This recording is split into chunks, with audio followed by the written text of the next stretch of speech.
All right, here we go again. Saturday, October 29th in the sports world. Ben's bet of the day is upon us. I'm Ben Raza. This is Odd Chopper bringing you my favorite bet today from college football. There's a million games, dug into the lines, made a pick that I think is gonna cash. And that's what we're gonna try to do here. If you've just discovered the channel, welcome to Odd Chopper, all things betting from NBA to college football, NFL, and everything in between. If you want to support us, the easiest way, hit the like button. If you want to be part of this team, just press subscribe. Join this YouTube community. We're growing quickly. We want you guys to see all this content. Yesterday on this show, went to basketball, sticking with the Phoenix Suns. I should just do that every day. They looked good again, really in control. They're just a really solid team right now at home. Ultimately wore down the Pelicans, just as we thought, because Zion and Herb Jones did not play in that game. That is what we like to see, a little momentum heading into Saturday. In addition, if you say you signed up yesterday and did the bet 10 win 200, you'd already have the $200. If you haven't, the link is in the description and below. What it means is over at BetMGM, you go there, you sign up, you take $10 when you deposit, put it on an NBA money line. And once a team hits a three-pointer in that game, they give you $200 in free bets. It's that simple. I know a lot of you have done it. I know a lot of you are saying, why is he saying this every day? There are new people who have not taken advantage of it, and we don't want them to miss out. Now, hopefully you don't miss out on this either. Even though I want to give the hedge right off the bat, this screams trap. This screams trap, but I just don't care. Everything I look at points to Ole Miss in this game. Down to 1.5 at BetMGM. That is the best line by far out there. I see 2.5s at other books still. Minus 110. Let's get into it. Mississippi, they just lost to LSU. They are 7-1 on the year. They're up 17-3 in that game, and the wheels fell off. 45-20, not good. They're not a great team. I'm not saying that they are, but they're better than Texas A&M. Ole Miss, we know what they're going to do. Lane Kiffin and this team, it's an up-tempo attack, but it's not like throw it all over the place. Far from it. They run the ball at an obscene clip. 63% of the time, it's a run play. 9th highest rate in the country. Not only do they have crazy volume on the ground, they're super effective running the ball. 5.4 yards per rush, 12th in the country. So it's an attack that is both efficient and volume-centric on the ground. They're going to test whatever Texas A&M tries to throw out there, particularly in the ground game. That is one of the many reasons that I think that we really have to strongly consider putting some money on Ole Miss here. Other than that, Dart comes over, the quarterback, the transfer. I don't have a ton to say, honestly. He's been okay. I just really think the big advantage is on the ground with this rushing attack, and we know we're going to get it now. On the other side, Texas A&M, they're kind of a mess, and that's kind of putting it lightly. They're a team that had huge expectations. It hasn't materialized. They lost to App State in game 2. They've now lost 3 straight games to Mississippi State, Alabama, and South Carolina. All 3 were on the road. I will give them credit for that. They come home here, but that's about all I can say. They're just a mess. They've got injuries everywhere. Texas A&M, 115th in pass blocking. And now 3 offensive linemen were confirmed out for the year. They've been missing some of these guys, but it's not getting any better. They suspended 3 other players after the game last week. They don't have a lot going on. It's been a rotation at quarterback due to injury. It's just not an offense that has moved the ball at all, and I don't really see that changing here. They're devoid of weapons. And then the most important part, because, again, they're just not going to move the ball prolifically, I look at their defense, it's starting to break.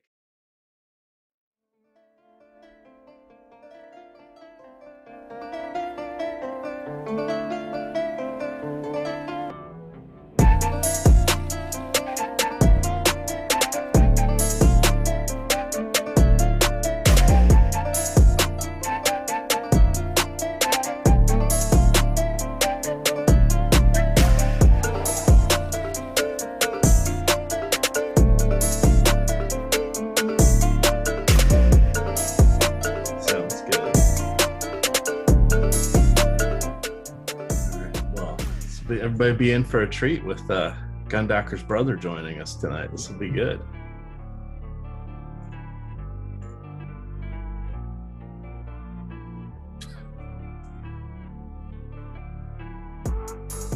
All right, Stokastic, here we go. It's your old pal EMac coming to you on a Saturday night with the NBA Deeper Dive, brought to you by BetMGM. We're going to talk a little bit about them. We got our fill-in host tonight. It's not Rinpack. It is Joe Gundacker, Gundacker's younger brother. Gun, how you doing? What does he say? Yo? I don't know how he does it. What's up, man? Happy Saturday. It has been way too long since me and you got together and traded corny jokes and old stories. I know. It's been some time here. It's been some time, but we're reuniting here on the old NBA streets. No more MLB. Our teams have been relegated to the sidelines. So we've got we're turning our attention elsewhere, as they say. Yeah, baseball's dead to me. No, the last night I like baseball. It was a great story. I've been a lifelong Phillies fan for a week now. So yeah, out here. Yeah, we'll see how that goes. Ken Ratty wins chats. Your new nickname is Young Gun. Youngest of guns. Very nice. Very nice. I always go in there looking just to trim it, and I always come out clean. So I just I need to pay somebody to come do it sometimes. I don't know. Yeah, I haven't been clean shaven in well over a decade now. So I know when I met my wife, I didn't have any facial hair, and then shortly after we met, I ended up taking a trip out to back where Washington State, and then she ended up going out to Vegas. So I didn't see her for like 3 weeks, and I just decided to grow a goatee because I was unemployed at the time. And she came back, she's like, "Oh, I kind of like that." She was never really a fan of facial hair. So she's like, "Yeah, you can't shave that. You got to keep it." So it looks good. Yeah. I can't imagine you without it, actually. It's been a long time. So I had it on and off throughout the years, but yeah, ever since I've been with her, I've had it. So been many moons. But let's get into tonight's slate. As we start to come on in, please do hit that like button. It definitely helps us out doing battle against that oppressive YouTube algorithm. We want to make sure we get our message out. And the message for tonight is the BetMGM no-brainer NBA bet. You bet $10 on any money line before it tips off, and you win $200 if there's a three-pointer tonight. If any team hits a three-pointer tonight, not just the team you bet on, not just the game you bet on, but any of the games tonight. The key is it needs to be an NBA money line bet before tip-off. Now, you also need to go through our link here to get that particular wager. That is sitting below us here in the YouTube description. So these are called their no-brainer bets. They do not last forever. It will disappear at some point and then probably not reappear until the Super Bowl. So you're going to want to take advantage of this. In the meantime, we do have a 6-game slate. Lots of moving parts, some injury news, few teams on back-to-backs here. If you registered for any teams or anything in the early contest, don't forget that tips off at 6. So you won't want to let that Miami-Sacramento game go without you, or your lineups anyway. We've got, just quickly hitting on the injuries overall, we have Cody Martin and Terry Rozier, both doubtful for Charlotte. We have Seth Curry questionable for Brooklyn. We have Andre Drummond questionable. You know, he doesn't like to play against Joel Embiid. So not expecting him to play. Embiid was out last night. He's supposed to play tonight, not on the injury report, sort of maintenance with a sore knee. He had plantar fasciitis over the summer, which of course just takes rest is really the only way you can recover from that. So his, let's just say his, not athleticism, his endurance lacking a little bit early in the season. Zach LaVine should be back tonight. He was out of the last game with the knee injury. And then the big news, Denver, Ja Morant, unlikely to play, doubtful, even as of yesterday, non-COVID illness, but the Grizzlies PR Twitter account tweeted that out last night. John Conchar, questionable. I think that wraps up most everything. And then of course, the usuals who have been out for a while. Oh, I'm sorry. For Utah, Conley's not playing on the back-to-back. Rudy Gay also dealing with he was in the health and safety protocol. He's going to be out. Josh Giddey is still out with a sprained ankle. They don't expect him back till Monday. I think that hits Miles Turner. I guess that's a big one. Yeah, he did play yesterday. He's out today. So we'll of course get into great detail on this game by game. But again, I'm going to turn this over to you. Golden State Warriors at Charlotte. I believe one of their players grew up in the Charlotte area, went to college in the Charlotte area. His dad still lives in the Charlotte area. What do you want to do here with the Dubs? I'm coming home. Coming home. 10-point spreads, man. Those are always tricky, but we have to get used to it real fast because this slate's going to give us 3 of them, right? So it is what it is. Steph Curry offers one of the higher ceilings on the slate. There are guys that are competitive with his potential ceiling, but amongst the Warriors, with the narrative involved, you probably expect him to lead the team in minutes if it could stay competitive. The Hornets are a little bit handicapped here, to say the least, without Rozier and still without LaMelo. So it's kind of a gut call, and usually gut calls are something I try to stay away from, and I lean more towards the ownership projection. And looking at our ownership projections for Steph Curry, we got about 4% owned on DraftKings, and I feel like that's a little bit light for his potential upside. So I'm going to be there. 10-point spread, be darned. And I'm liking him for a strong shot, high 40s, 50 fantasy points. And as we talked through the slate, you mentioned several outs. There's going to be plenty of value to kind of glue these guys together. So I think it's a decent decision for me at that percentage to be on Curry. And the matchup is pretty pure. We saw Draymond have a couple of usable games for both the FanDuel and DraftKings. I like the FanDuel side a little bit more, but it's encouraging to see the 30 minutes. He's progressed each game thus far, more and more minute to minutes, and we've seen him spike 2 games over 30 fantasy points. So far, Charlotte Hornets this year kind of picking up where they were last year and being a pretty fruitful matchup for opposing peripheral getters, and that is something Draymond could fill out. The other two, the Clays and the Wiggins, those guys are going to be a little bit more volatile, especially to Wiggins at that price point. But I wouldn't leave him out the blender in Mad Century. But in like 20 or less, I think Curry and Draymond would be the 2 guys I'm most attached to. All right, how are you feeling about maybe a Kevon Looney, or would you rather just keep our discount dandies that really aren't seeing a role change open because there is stuff happening later in the night? You can reposition your lineups, especially those that aren't doing quite as well. Is that kind of your strategy here? Yeah, the late swap isn't going to be as, there's not 10 p.m. games today, but Kevin Looney is a guy that you do worry about minutes for him. But I do think per minute, the matchup is one of the most per minute fruitful matchups you can ask for. But we are going to have some upside at center in the upcoming Pacers game. And we also have to wrestle with the idea of Embiid. And maybe the value center isn't as deep as it has been the last couple slates. So if you think 4,300 on DK can net you a usable 25 plus, sure, go for it. Wouldn't talk you off foot. Not something I want to co-sign in short entry, but certainly could make the player pool on this projection. All right, and then the last one I kind of want to mention, Klay Thompson, priced down to 5,400 here on DraftKings, shooting guard only, but he does have the best point per dollar rate on DraftKings for this team, just this team only. On FanDuel, he and Draymond are tied for the best point per dollar rating. Klay does have shooting guard and small forward eligibility. He's 5,700 there. We're getting down into lower end price points with him. It's something we do want to call out. He played in the games he has played so far this season. The last one he played 29, 19 the one prior to that. Of course, that was a major blowout to Phoenix. And then he played 27 prior. So we're looking at 27 to 30 minutes.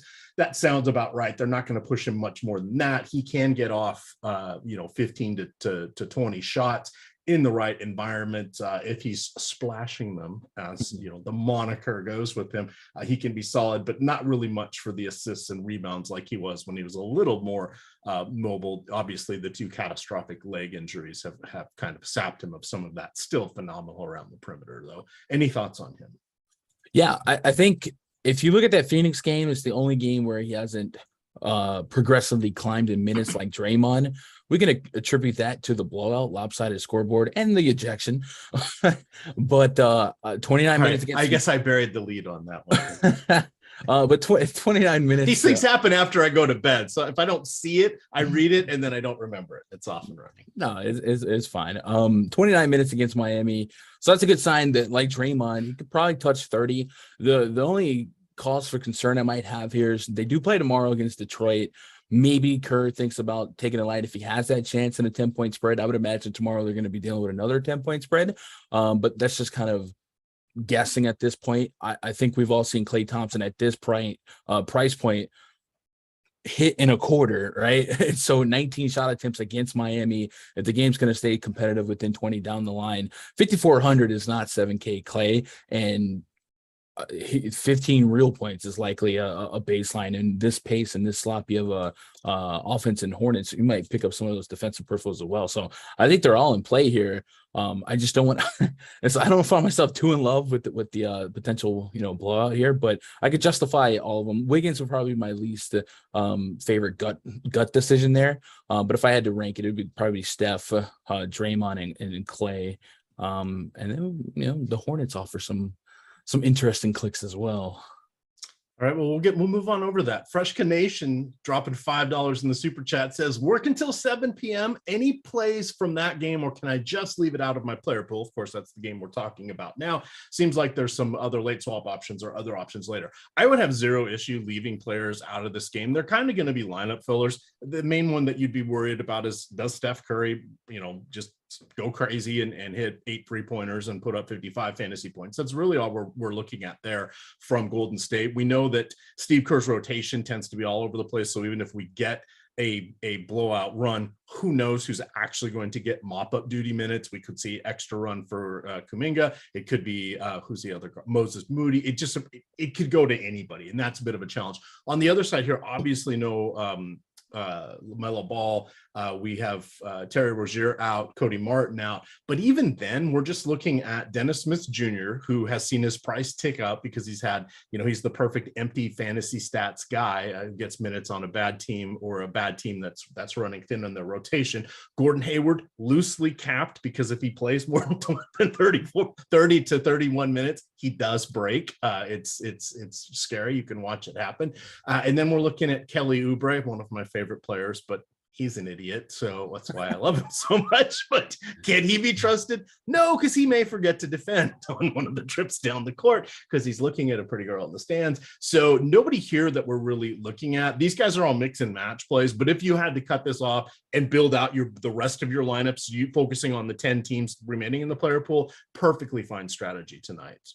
What do you like from the Hornets, and do you co-sign on that effort? Because he did give us $5. Yeah. Hey, shout out to him, man. Big donos. Yeah, I agree with the sentiment most of our. Like, I wouldn't feel like I'm dead in the water without watching the live feed pre-flop. I think we're getting decent to low ownership for much of this. We do see Klay Thompson and Draymond pushing 15%. And we're gonna have extremely high owned guys elsewhere. But I don't think there's a reason to have that feeling in your bad knee on somebody in here being the super Saiyan nuts. I think Curry would be the most likely, though. All right, let's get on to our next game here. Of course, we are without Miles Turner. He is probably going to be back on Monday. We do have Markieff Morris back with Brooklyn. Joe Harris off the injury report. And then Seth Curry questionable. This clearly is going to be a fun game because Indiana not playing defense much, and especially without Miles Turner. We know that Tyrese Halliburton has thrived in any situation he gets where he is the main offensive option, which will be the case without Turner. He doesn't at least have to share the ball, right? He is still the primary offensive option. With Turner's over is somebody he doesn't have to share the ball with. And then you've on the other side, of course, you've got Durant, who is always a force to be reckoned with. And then God only knows what Kyrie's thinking at any given time. What do you like from the Pacers side here? We'll go to the visitors first. Yeah, you mentioned Miles Turner down. We've seen the Pacers roll out a few iterations of a Miles Turner-less lineup this year. It's been like a carousel of Jalen Smith, Isaiah Jackson, Goga Bitadze, and Terry Taylor. My best. Every time I heard Terry Taylor, I remember wasn't it Terry Tate, office linebacker, like a commercial way back in the 90s or late 90s, early 2000s. I think of the Red Rooster. He was a wrestler back in the WWF days. His name was Terry Taylor. Anyway, my best guess would be that they run the Jalen Smith, Isaiah Jackson combo. That's what they ran against Philly, I believe. And that makes Jalen Smith really interesting And 99 minutes without Miles Turner this season, he's averaging 1.31 DraftKings points per minute. That's not a secret from the field. He's coming in as the second highest owned player, 30%, 20% lower right now than the number one, but it makes a lot of sense. He's just fundamentally underpriced here. And the other kind of nuance to watch here is Aaron Naismith is listed as out, and he has been starting, and he meant almost 30 minutes to the rotation in their last game. So this could create an increased opportunity for Benedict Mathurin, who right now is averaging 1.1 DraftKings points per minute. So someone to watch out there. Don't feel like you're getting a super great bargain at, $6K, but so far so good. So if we're going to get a shot at 30 minutes, you certainly have an argument for a point per minute plus. You mentioned the Pacers defense really, really bad. The Nets right now are coming in as the second worst defensive efficiency. I believe I looked at this morning.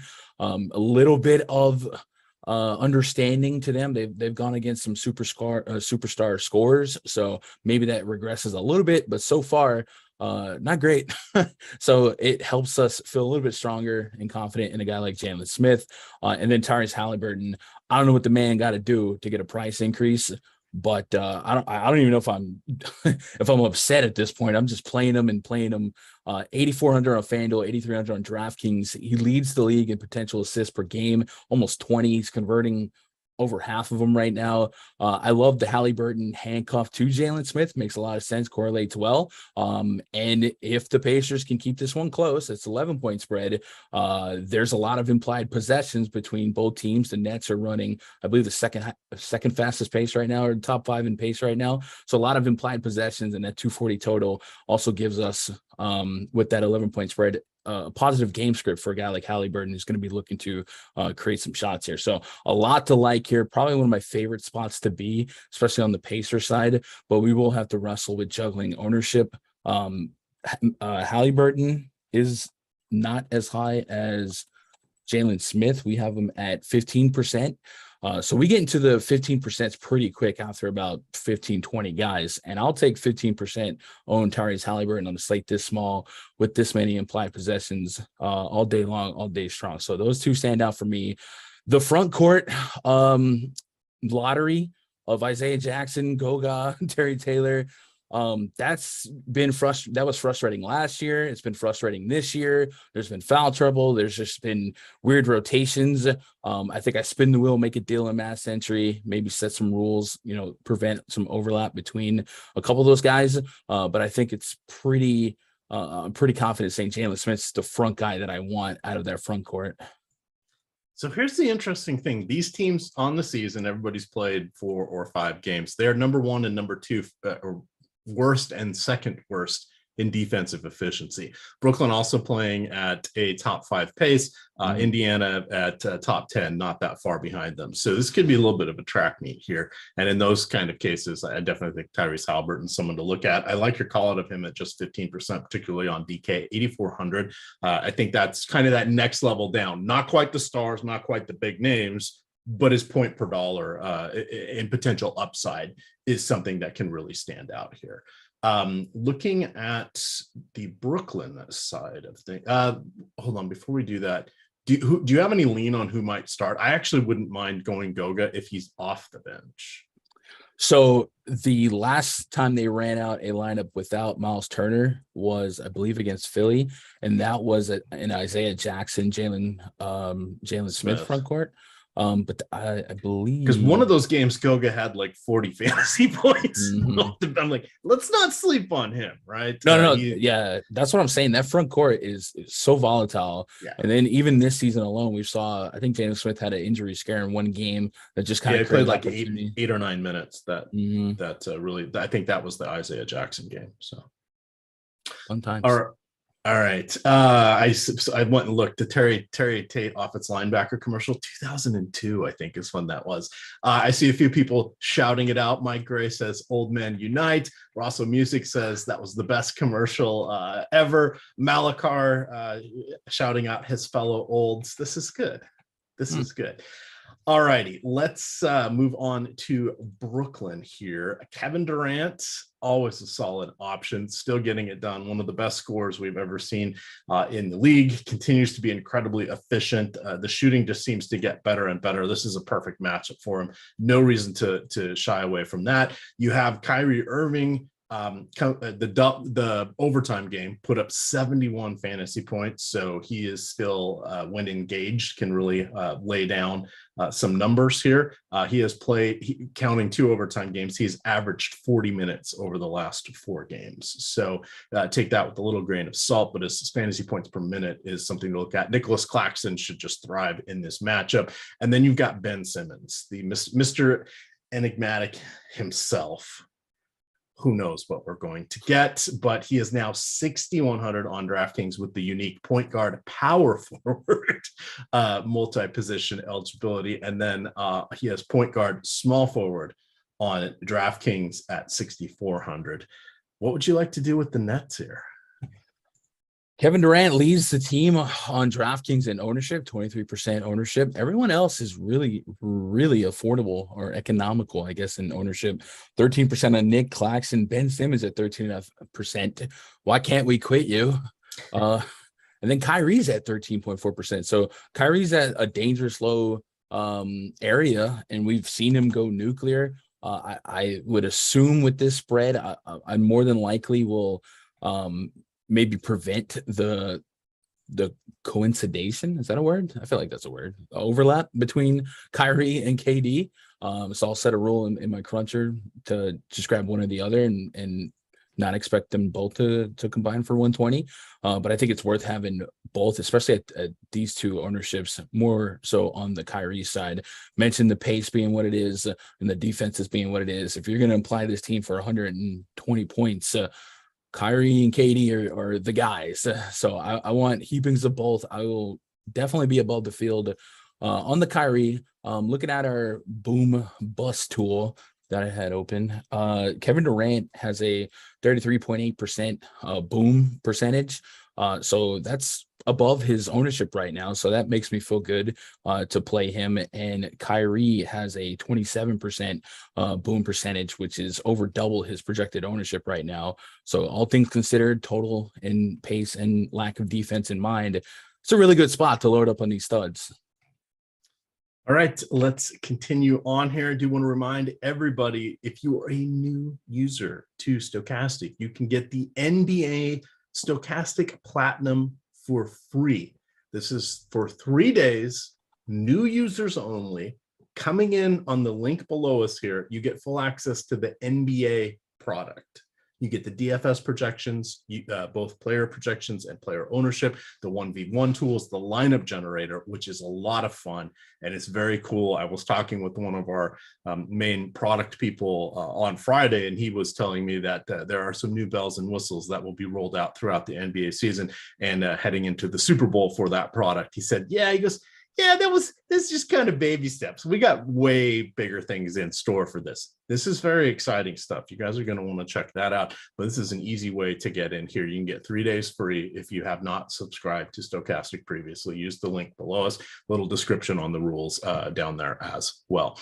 All right, Gun, we're moving on to game number 3. We have Philadelphia at Chicago. Joel Embiid, as we mentioned, sat out last night with the kind of maintenance sore knee.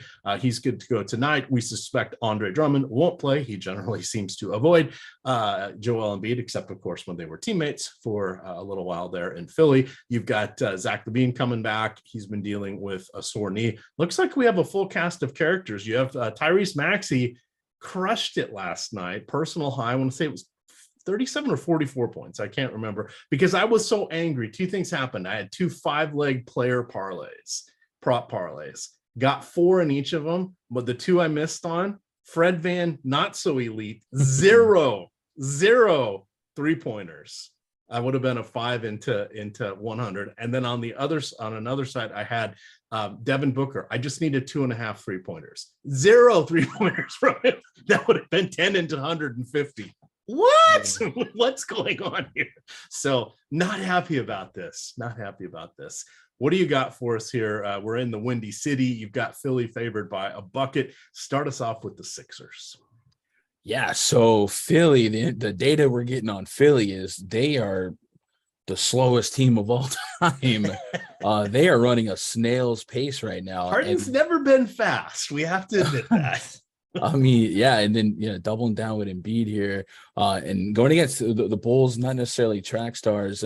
Anyone compared to the Sixers right now is running a much faster pace, but Chicago's more league average right now. It's a small, short season, but we expect this to be one of the more down in pace games, especially in contrast to the first two games. So that put a 9,800, 9,600 James Harden alongside the Kyrie, the Steph Curry might be more check boxes than the other guys who are not on night two of a back-to-back sharing a court with a guy like Joel Embiid.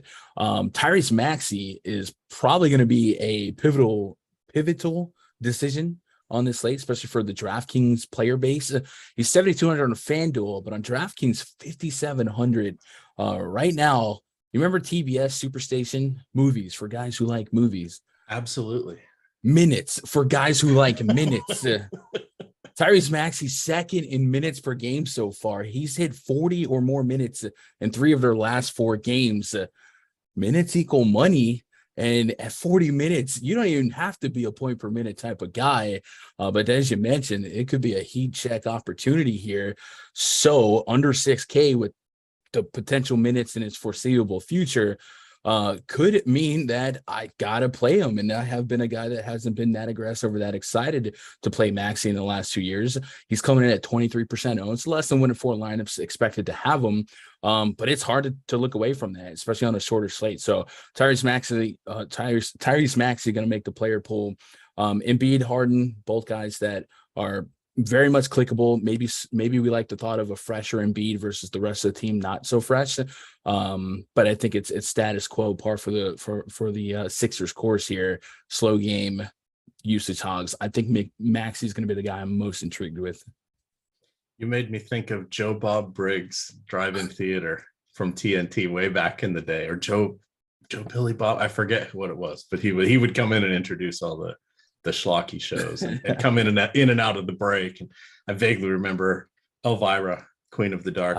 We're in Elvira's time. I think she had some show like that as well. So in any event there, shout out to our friend John Church. He posted the Red Rooster picture. He does a lot. I follow him on Twitter at Lincoln Hawk. He does a lot of he goes to a lot of the wrestling events and hangs out with some of the older crowd. I still recognize a fair number of them. I don't know that he knows this. How many people know we have a new basketball crowd? Gundacker Productions, man. You're out there creating wrestling in the Texas area. I do. I'm a promoter, wrestler, commentator, video editor. I do a lot. I have a lot of lives that I'm living right now, EMac. It's a weird life. Very true. It's like, when do you ever sleep? It's like no. Matter of fact, we had to get up early today for No Health Advantage content on this channel, and I think I had to get up at 9. The producer messaged me, Kennedy. She was like, "You good in 30 minutes?" It's like, "Yeah, let me roll out of bed." Usually, I'm going to sleep at 6, 7. So, yeah, Saturday's the long one. All right. Distractions abound here. We're having fun tonight. From the Chicago side of things here, is there anything you want to call it? It's hard when everybody but Lonzo Ball is healthy. Things tend to share, minutes tend to be shared. A lot of people are like, oh, Vucevic always does well against Philadelphia because they drafted him. No, that's not why he always does reasonably well against. He's a really good player. He does well against a lot of teams. He's kind of in the mix, but we've got a lot of centers there. It's tough to go to him. A little crowded in the backcourt there when you've got DeRozan and Levine in the mix. That kind of takes out Ayo Dosunmu as well. So this is just kind of a team. And you mentioned the slow pace there for Philly. Feels like the Chicago side of things is a little closer to our first game with the Warriors and Hornets, where if I get some of the people in my lineups, I don't care. I'd prefer not to be over the field, though. Yeah, I think if you're mass entry, you might get accidentally over the field if you click their name. Zach LaVine right now projected at 4% owned on DraftKings. Vucevic 4% on DraftKings. DeMar DeRozan 1.7%. I mean, that's nothing. So if you're managing a portfolio of lineups on a 6-game slate, you absolutely are going to be there. I tend to approach a team like the Bulls, where I'll put the big three in a group and say, never give me all three, give me 2 or 3, something like that. And that's not something you have to do, but that's something I do just to kind of think that I have more likely a ceiling. You're not likely going to get 3 ceiling games, especially against the slowest paced team in the league here. So that's probably going to be my approach. Fresher leg Levine here. Set that San Antonio game under AK. I'm looking for 40 plus really from all these guys. I guess Levine would lead the charge of guys I'm interested in, more so at points per dollar, since he's the cheapest of the 3. But for you managing, a lot of lineups here, it's going to cost you almost no equity to be at or above the field. So why not? Alrighty, we are at the halfway point here. Let's see what we have ahead of us. We've got 1, 2, 3. Oh, we'll do the Atlanta-Milwaukee game before we have some fun here and talk about some of our sponsors here. I see someone mentioned that I can't find it. They said they must have watched Beastmaster 500 times. Mike Gray on TBS. Hey, Mark, the early Mark Singer before the miniseries B. You had Tanya Roberts before that 70s show. Oh, she was gorgeous. And I believe John Amos somehow was in that movie, if I remember correctly as well. The founder of McDowell's. It's not it's the Golden It's not Arcs. McDonald's. Yeah, it's the different. Golden Arcs. They have the Golden Arches. They have the Golden Arcs. So, but any event. All right, back to the games here. We have Giannis Antetokounmpo is an amazing player. Of course, he won 2 MVPs in a row, so no surprise there.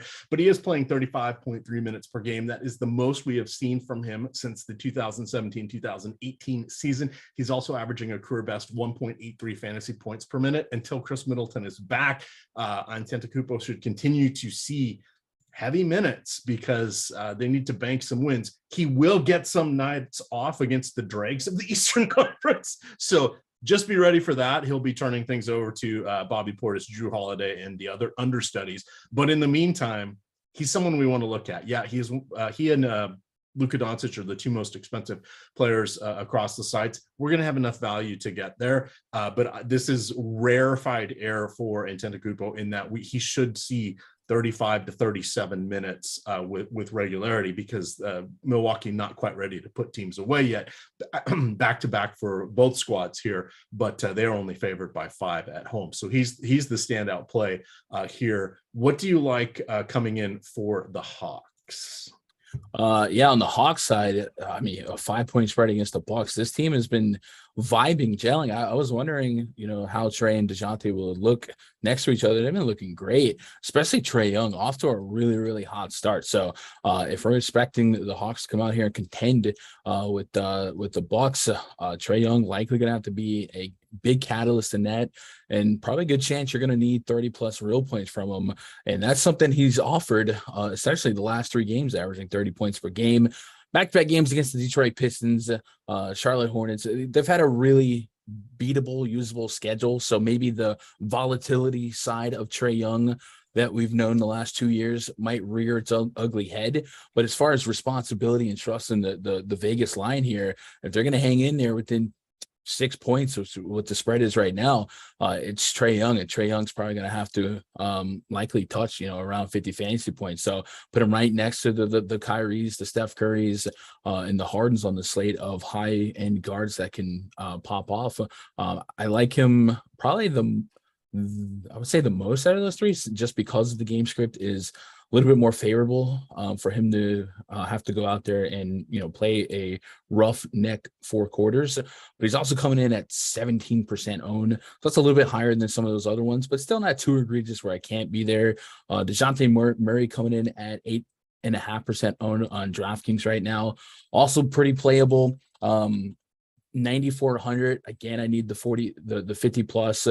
He's exceeded that twice on DraftKings. I think the Murray play for me is a little bit stronger on the FanDuel side, where blocks and stocks are more valuable, and that's kind of how Murray has those big games. So if I had to create a podium, it's going to be Trae Young a 1, and then Murray would be at least 2. And then as we get down the line, Collins enters the conversation. But I'm pretty centralized on just mostly Trae Young on DraftKings. I mentioned this when I did the afternoon show yesterday with Terry. I had not, and I still hadn't watched much Atlanta basketball yet, but they are much improved on defense. Instead of being near the bottom of the league, they're kind of in the middle of the league this year. Of course, DeJounte Murray is going to help that, but it's just it's kind of it's hard when they have the two lead guards that are completely capable of carrying their respective offense, or right. And they came together. I think it's a great backcourt. You have, Trae Young, who couldn't even guard a parking spot. And then you've got DeJounte Murray, one of the better on-ball defenders in the league. You've got Clint Capella, doesn't really look for his own shot, hovers around the basket.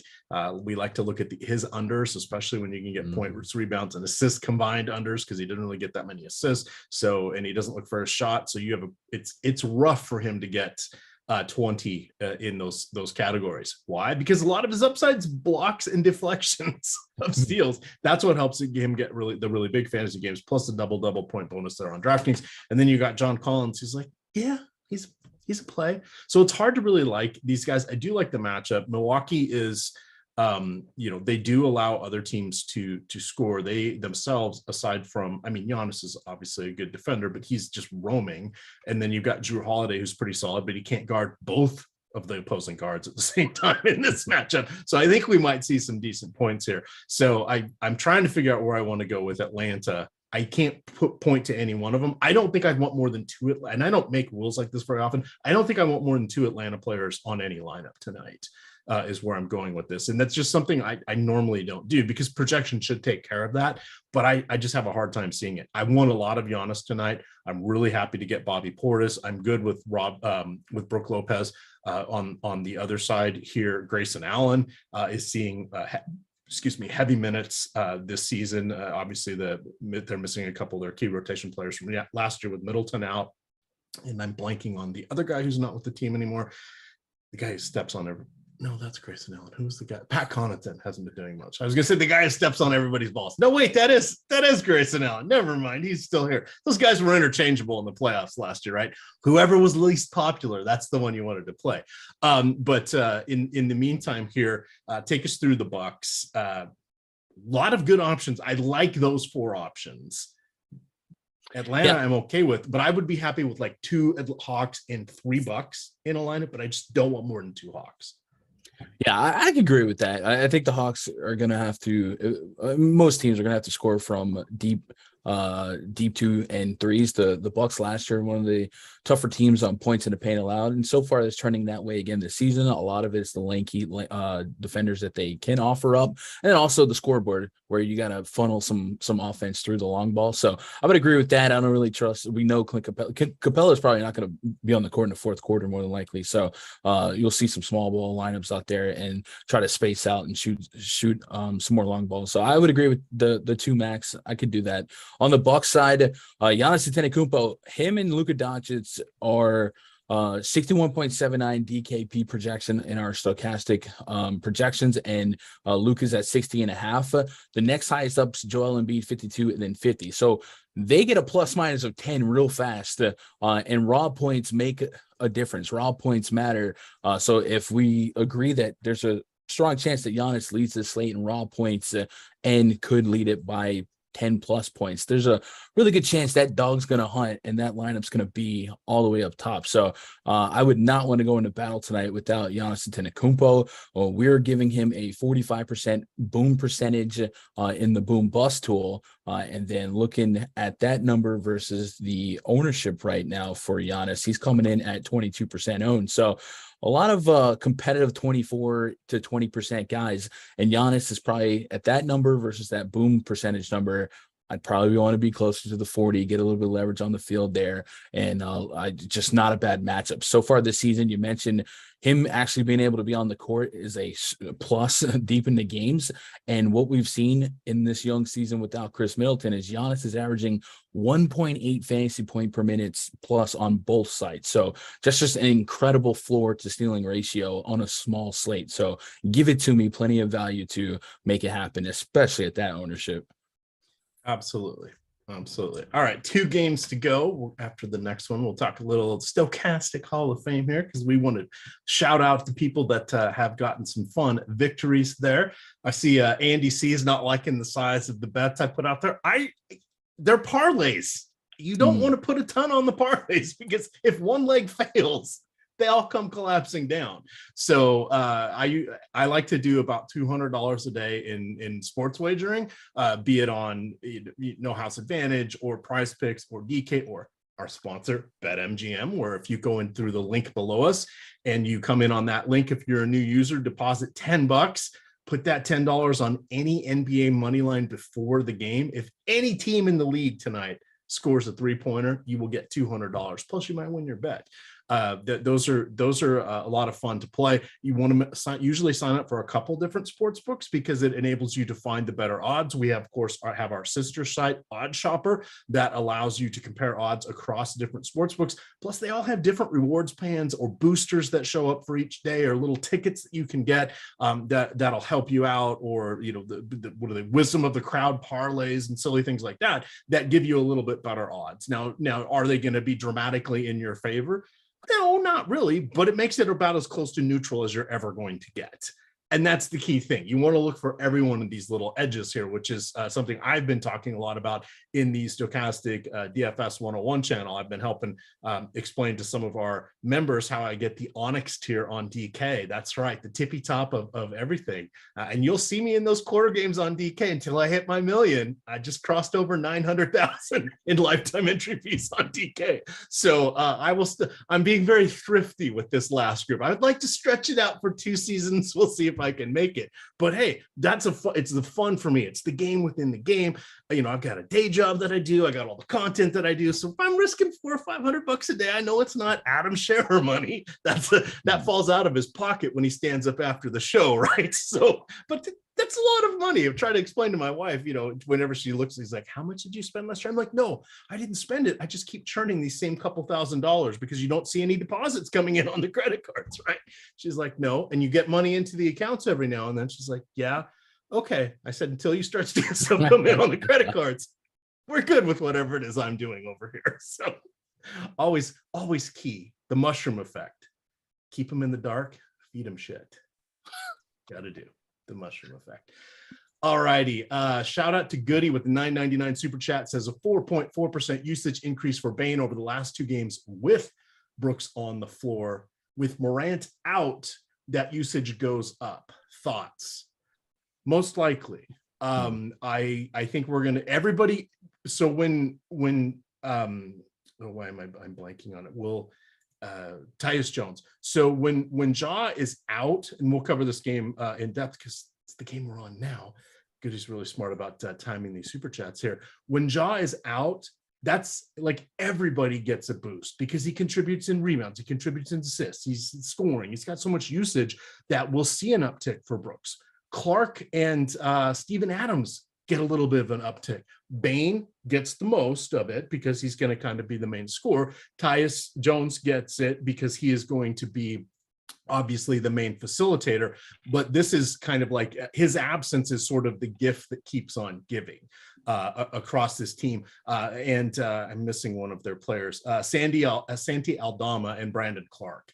Those guys are going to be floating around as well. They're reasonably priced. So this trickle-down effect spreads out across a lot of people. Tyus Jones is obviously the direct guy for it. But yeah, I think Bane is going to be an intriguing option tonight. We have the Jazz on the other side. They've turned over like their entire lineup, new head coach, who the only people that they traded Donovan Mitchell, Rudy Gobert, Royce O'Neal in the off season.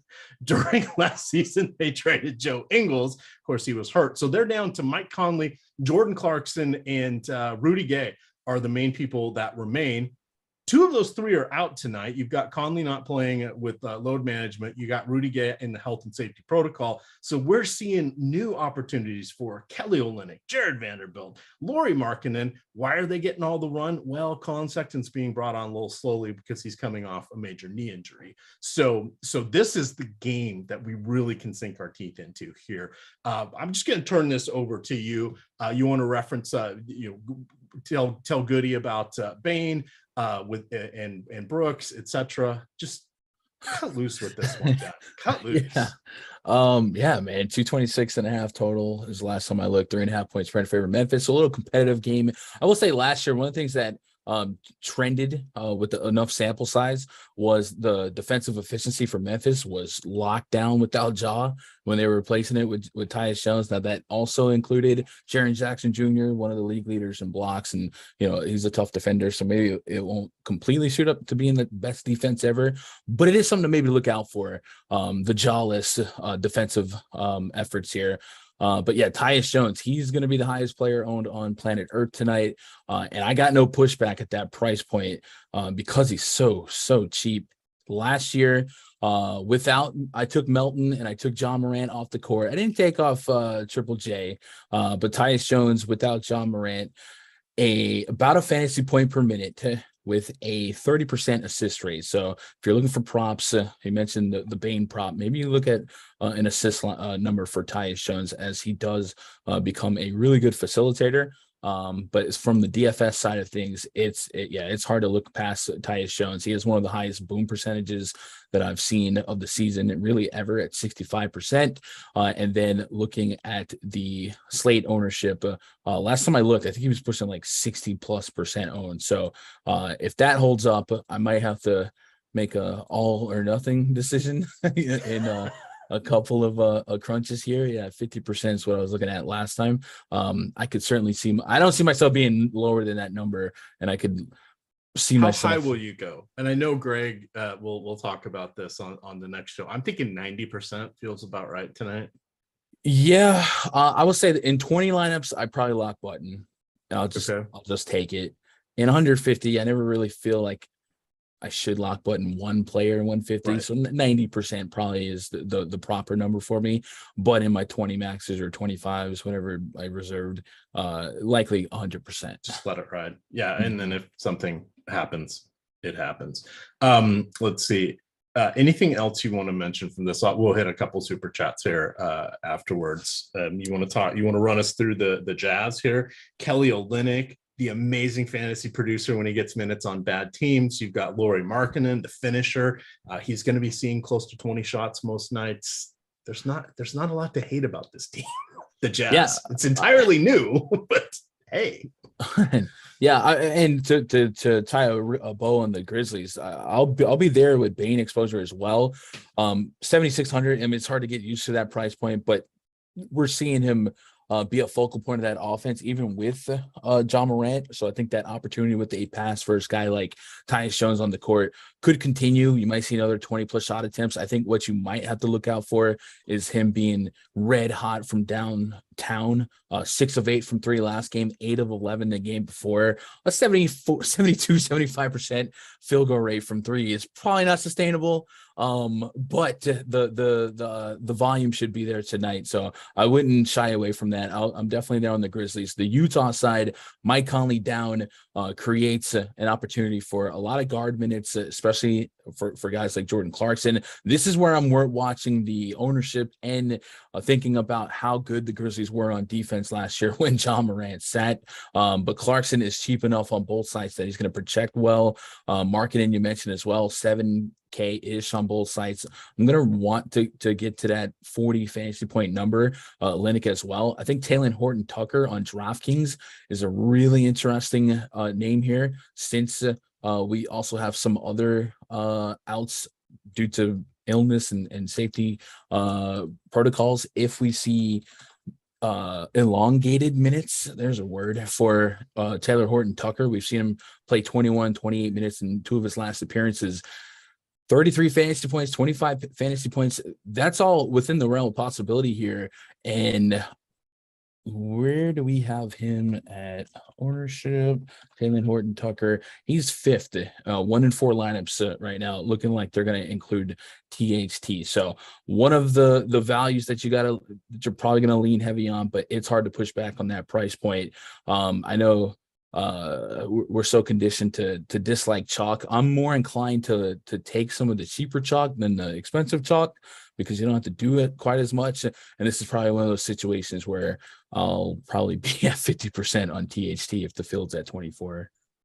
No, and that makes sense. So we got a couple super chats stacked up, so we'll get to those. But when I did the article this morning, which you guys can get every day on the homepage, it's the DFS Picks Building Blocks article. I'll drop the link in chat here. I ran on DK and FanDuel. I wanted to see what would happen if we ran crunches and what the optimal lineups would be unfettered if I locked in Giannis and Doncic, and if I didn't just let it run. If I just let it run, it really only got Antetokounmpo in the lineups. That's changed a little bit since this morning. But when I locked both of them, the DraftKings lineup was about 9 points lower than the optimal. FanDuel was about 4. And FanDuel this year, well, one, their pricing is a little bit softer right now than it has been, and they've got more multi-position eligibility than they have in the past. DK's kind of gone back the other direction.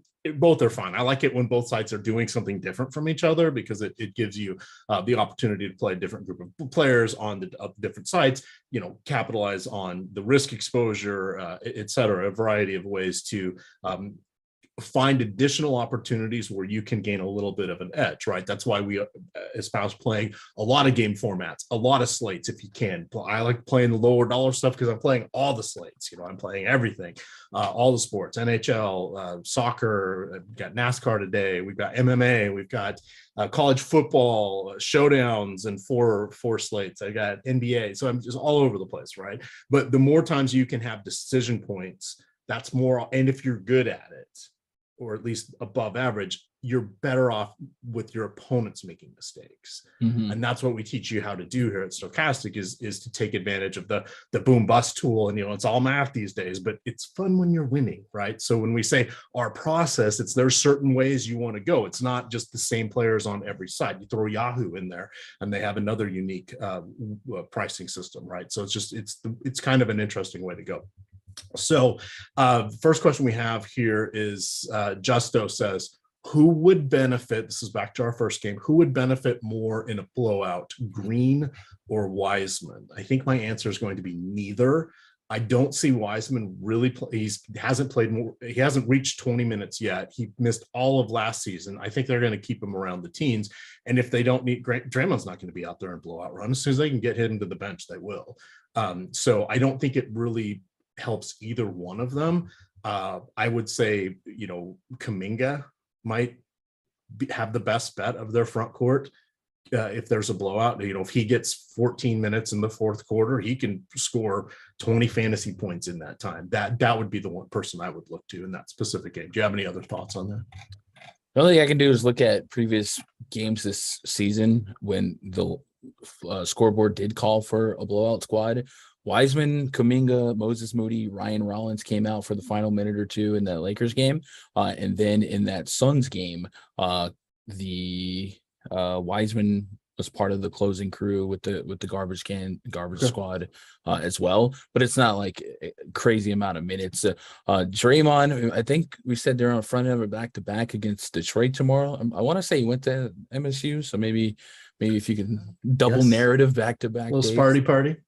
Yeah, so maybe Wiseman, but I wouldn't force. I'm already on Draymond. I probably wouldn't force Wiseman in unless it was like super mass entry 100K to first, where I had to put some makeup on and get cute.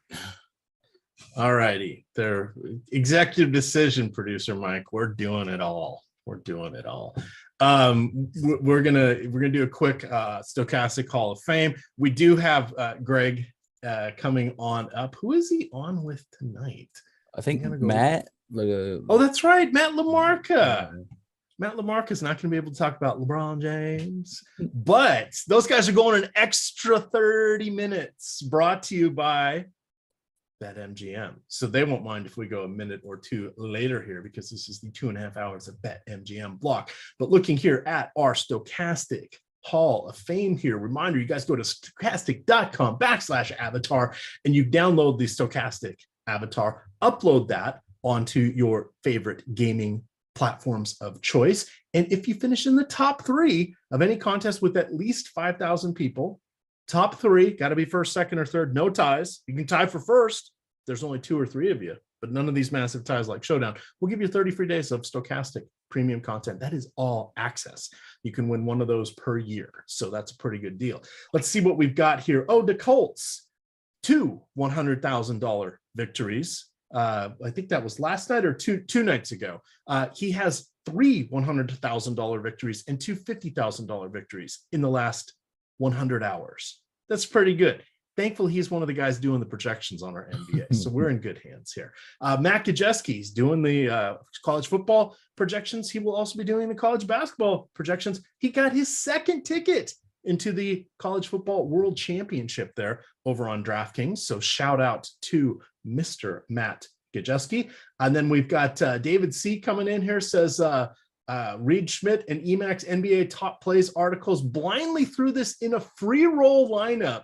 Netted me a solo first, gas station hot dogs on me tonight. I saw that he won that with an Osmo, with a Stokastic avatar. This was last week when DK was doing like 4 different free contests every day across the different sports. I saw there was a winner. I'm glad. Hey, you read my article. That's pretty cool. You guys can read that too, free every day on the homepage of Stokastic.com. But wow, $10,000 in a free roll. That's pretty damn awesome. I think there was like 80,000 people in that one. It was a pretty popular one. Then finishing this up there, we have a MMA showing here, $4,000 for Anthony, giving a shout out there to Pete the Heat Rogers and Jason Floyd. You've got Sky Mo. That feels like, is that Sky, our producer or our person that works on the lineup generator? It might be. Does have an Osmo avatar. Nice little $200 showing there. That is the head developer that I mentioned that I was talking to on Friday. That's Skylar and Sky. Yeah, he guess his stuff pays off. He's using it himself there to win some money over on what's that? Looks like Yahoo, I think that is. And then finishing it up, we got the Josh Goat. $5,000 there on hockey. Very nice. I believe that's Josh Harris, our hockey guru there that you can watch every day with Slim Cliffy on the hockey streets. And then rounding it out, you got Lance Simpson. Just shout out to Stokastic here. He turned $5 into 100 on the No House Advantage projection. So there we go. And then Taylor wraps it up. The Truffle Shuffle got himself $1,000. Shout out to Lofty D and the Stokastic crew. All right, last game of the night gone. Another good one. You mentioned that we don't have any 10 o'clock games, but we do have 2 9 o'clock games here. This is our second one. You've got OKC at Dallas. Back-to-back here. Is it a back-to-back for Dallas? I'm blanking. No back-to-back for Dallas. But you've got Josh Giddey is out. You have Shai Gilgeous-Alexander should be playing, hopefully. You've got Dwight Powell, who potentially could move into the starting lineup. And then that's really all the moving parts we have here. Luka Doncic kind of leading the way in the NBA MVP odds right now. He is basically literally leading Dallas in every category, from field goal percentage to points, rebounds, assists, steals, and blocks. That's pretty amazing. Take us through our final game here, and we'll turn this over to Greg and Matt LaMarca. Yeah, the ceilings of SGA are certainly worth going out there and get. But again, I think if you're making some more concentrated decisions in 20 or less, you put SGA next to the aforementioned Kyries, the Steph Currys, guys like that. I think I can push back enough. The Mavericks, like the 76ers, going to run you down a slow pace, and I'm always worried about the Thunder rotation going forward, but another 10.5 point spread.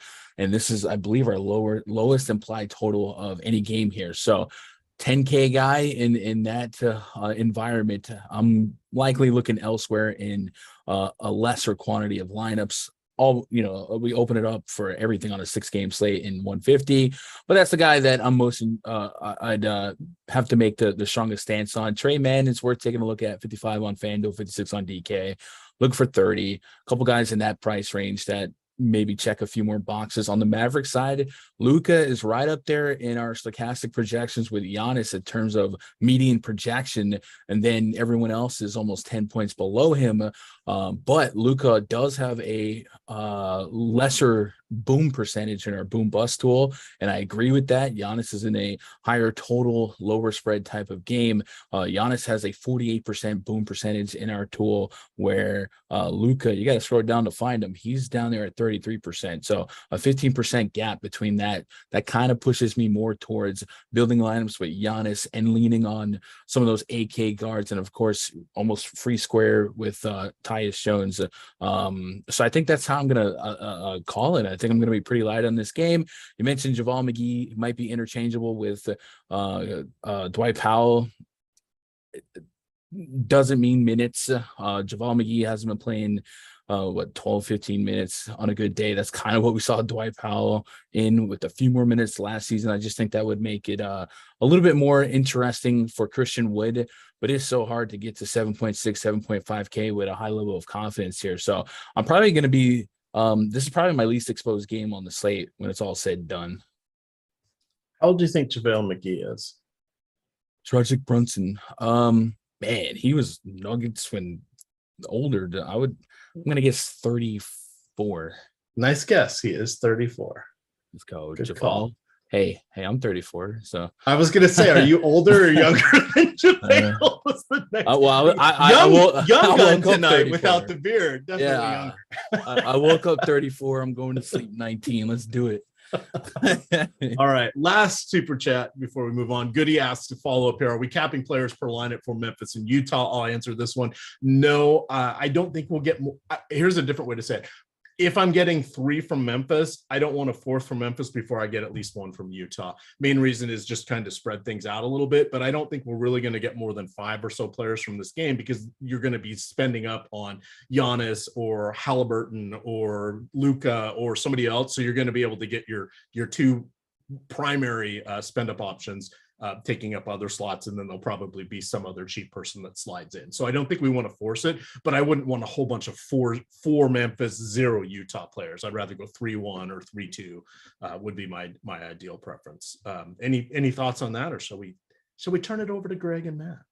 No, I think that makes sense. I would also say we're almost at 2,000 viewers, EMac. Hit that like button. I'm almost disappointed. How does this work, Gun? I didn't even ask for it once. We're only at 200. That's a 10%. Do not ratio us. Gun, put the whammy on them. Tell them what's going to happen if we don't get up to 300 likes. You know what happens, chat? If you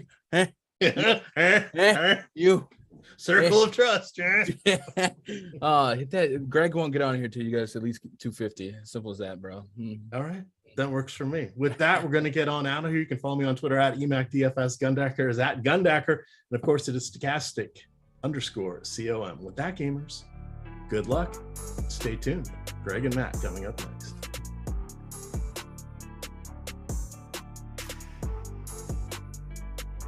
Dang, that.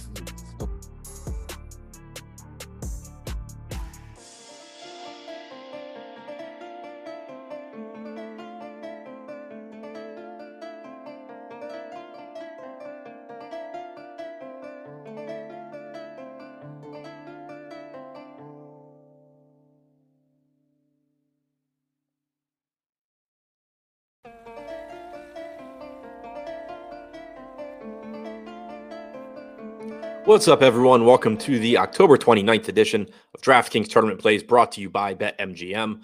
I'm your host, Adam Scherer. You can follow me on Twitter at ShipMyMoneyDFS.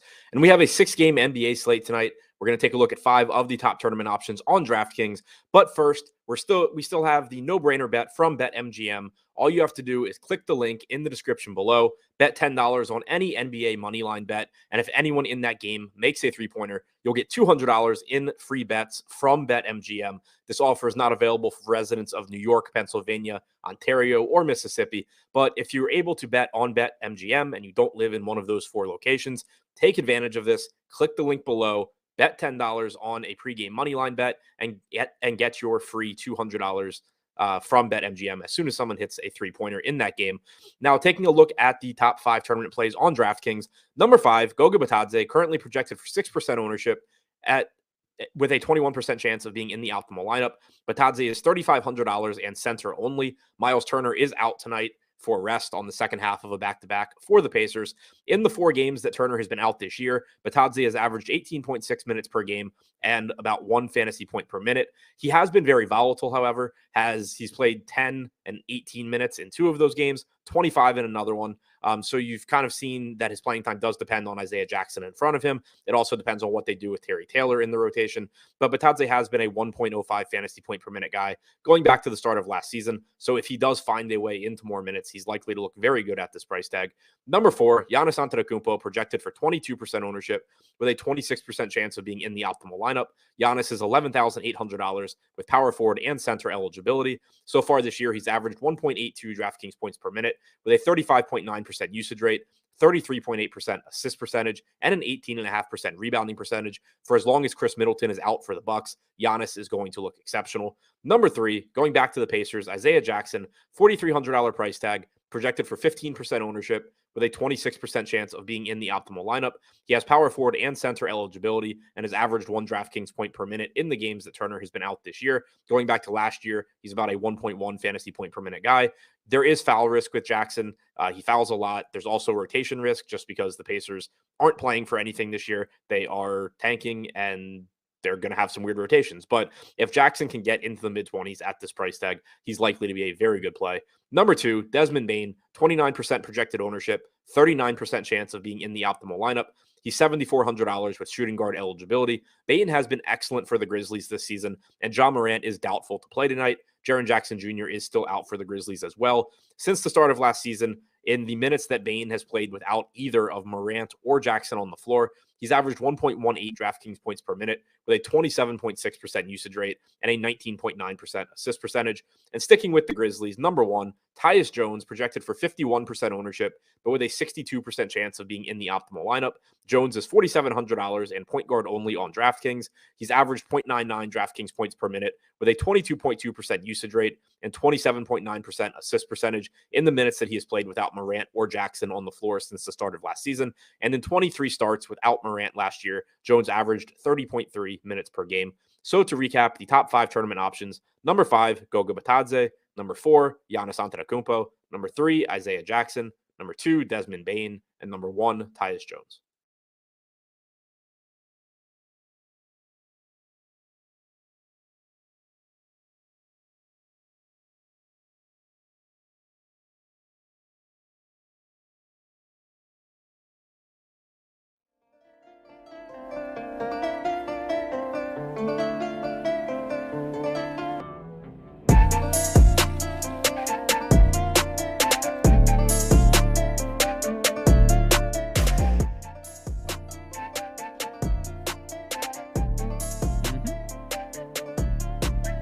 Yeah.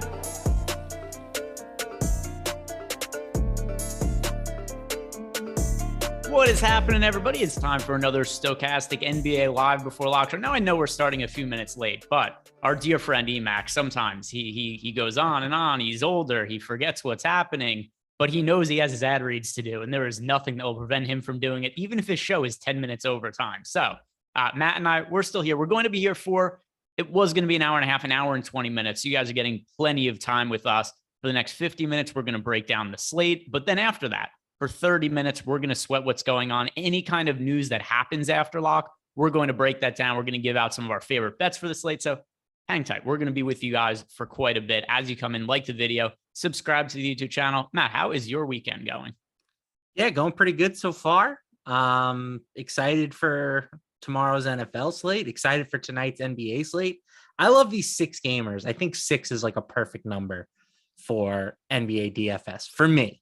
Like you can kind of give every team a deep look. It doesn't feel overwhelming, but you still have a good handful of options to choose from. So these are my favorite types of slates. And I think that this is a fun one with, some cool injury situations to dive into.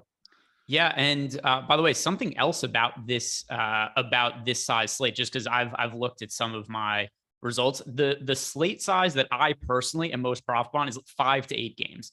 Anything less than that is not quite enough options. Anything more than that, it does get a little hard to set exposures because there's so many options, but it seems like we're kind of in lockstep with that. Yes. Yep. I think it's like, I call them 3 little bear slate. This one is just right.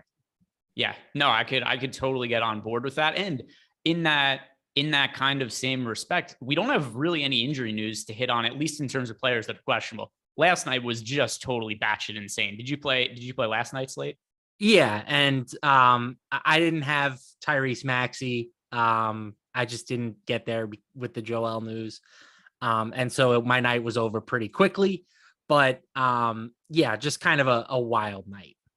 So for me, because I did the post lock show with Eric last night, and we were texting all night and we were watching the games afterwards and everything. My lineups largely sucked, but I had one lineup that broke through and made up for my entire slate. So I actually ended up being pretty profitable, but we were texting the entire time. And the other one too, Cade just nuked the slate really early. Like Cade had like 40 fantasy points in the first half. And I literally just had one lineup where everything came through, and it was like a top 1% lineup that finished towards the top of tournaments. I ended up being really profitable. I had no business being, because most of my lineups were simply not good, but sometimes things break your way. It only takes one. Yeah, that is how it goes. And for today, like I said, there is no players that are really questionable, but we have had some key players that are ruled out. I mean, we do have John Conchar questionable. Funny enough, he was questionable when we were doing the show together last Saturday, but that's not something that's going to really massively alter the slate. Also, guys like Andre Drummond and Seth Curry being questionable. But some of the news that is going to be important: Mike Conley isn't playing, John Morant isn't playing, and then something else also, Miles Turner once again out. So that's where we've got some of these situations that are going to present some value. Just out of curiosity, which one of these pieces of news was most important to your lineup builds? Well, I mean, I just want to start with the Miles Turner thing. Like, the guy is just so infuriating. Like, this should be his year, at least until he inevitably gets shut down, right? There's no Doma in town anymore. Like, he's always had the skill set. It's just been, he can't get on the court and stay on the court. And so the fact that he's now just sitting out games when he's healthy, it bothers me. I think that clearly the Memphis stuff is the most important, right? I mean, you're talking about Ja being sidelined. He's one of the best players in the league. They already are without Jaren Jackson Jr. You add in now, maybe Contra sits, maybe even this Jake LaRavia guy sits. Like, there could be a ton of value up for grabs in Memphis, which means it's probably time to go to your favorite player, your boy, the usage man himself, Dylan Brooks. Yeah, I don't know about all that. By the way, I do have exposure to him right now. I've been in 35% of my lineups right now, so I could get behind it. I love that game from a DFS perspective tonight, because the two real key pieces of value we have on the slate, or at least the two biggest ones, the Miles Turner one matters to an extent, except for the fact that he's already missed a lot of games and players are kind of priced for it at this point. But in the Memphis game, Memphis is playing Utah. So no Mike Conley on one side opens up all kinds of backcourt value for Utah. And then on the Grizzlies side of the game with no John Morant, that opens up all this backcourt value for Memphis. So I feel like I'm getting a lot of really well correlated lineups where I have a bunch of Memphis value, a bunch of Utah value, and then you just pay up for guys while they fit in. I really like my lineup builds tonight. Is that kind of how it's coming together for you as well?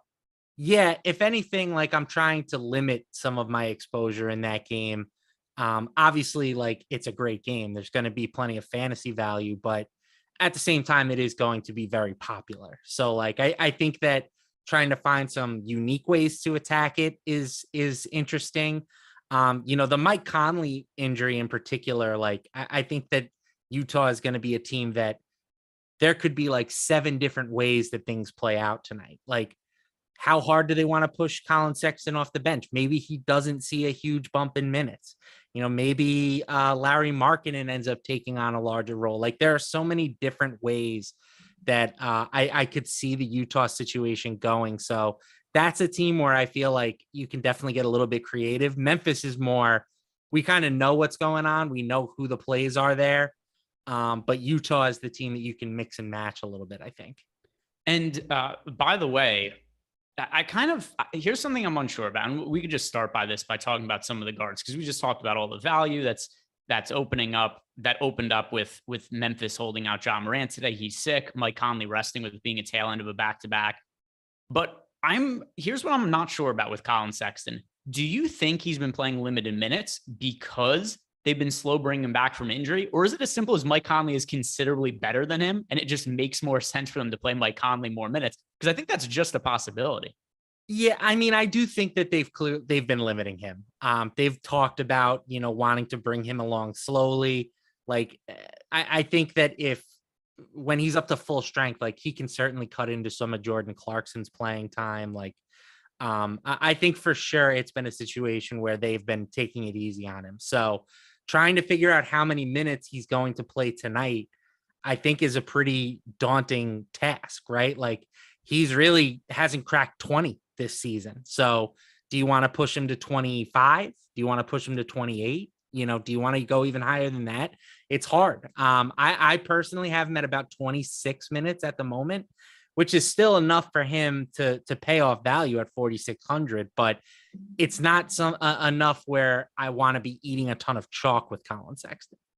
For a 6-game slate, though, he's also not crazy popular, because we've got him at a reasonable price point, $4,600, projected for 25% ownership on DK. Over on FanDuel, Sexton is projected for, it would help if I spelled his name correctly when I was searching. Oh, here it is. On FanDuel at 4,800, he's projected for 22% ownership. So this is a modest ownership number for a cheap price tag. So I hear you. He's going to be popular to an extent, but it's not like we're looking at a 40-50% owned play that sometimes open up on some of these smaller slates. Like, for instance, Tyus Jones is 72% projected owned over on FanDuel. On DraftKings, he's projected for 52% ownership. All things considered, I think the ownership is kind of reasonable on Sexton, and I'm overweight to him. Okay. I mean, I think it's fair. Again, I'm exercising just a little bit of caution because maybe he doesn't see any bump in minutes, right? Like, I feel much safer with Tyus, right? And I'm willing to eat a little bit more ownership there just because we have seen him in this role many times in the past, and we kind of know what we're going to get out of it, which is pretty much a median outcome of 30 DraftKings points with upside for more. So I think locking that in at 4,700, I just feel a little bit better about doing that, even though he's going to be more popular. Yeah, and once again, with some of the ownership here, other than Tyus Jones, really popped on both FanDuel and DraftKings, but the ownership outside of him, a little bit spread out here. We just got a question from Steven Leibowitz in our Discord channel. By the way, if you guys have questions in Discord channel, at me, and I can answer any of those questions. It's one of the perks of a Stokastic membership. If you guys want to get 3-day free trial, all new users, you get 3 days for free, get access to our ownership projections, player projections, Discord, all that. And you can see what we have behind the paywall. 3 days free when you sign up. First, Steven Leibowitz here. First question we have. If you knew now that Dwight Powell was starting, would you care? Is he a better value than Goga? If Goga doesn't start, does it make Wood look better? Who no one is talking about. All right, so let's answer this in parts. First, okay. If we knew Dwight Powell was starting, Dwight Powell started a lot of last year and kind of sucked. Like he would be a serviceable value play, but just because Dwight Powell starts doesn't mean you want to play a whole ton of them. To me, he'd be kind of similar to what we got out of like Damian Jones last night. I'm not dying to play Dwight Powell just because he starts if JaVale McGee is held out. I completely agree with that take. Let me pull up some of the numbers for Dwight Powell as a starter last year. And by the way, this is a slightly worse situation for Dwight Powell if he does start compared to last year, just because we have Christian Wood on the team. That's somebody else to also soak up minutes. But let me go to Dwight Powell's splits from last year and see what they looked like as a starter. Remember in the playoffs, he started every game. He was close to min price. And remember how hard he sucked? Like, he was unplayable in the playoffs. He really looked like he lost almost all of his explosiveness last season. He was at under 0.8 fantasy points per minute. Like, I think if you're comparing him to Goga is just such a better play. It doesn't matter if he's starting or coming off the bench. Like, Goga has so much more upside.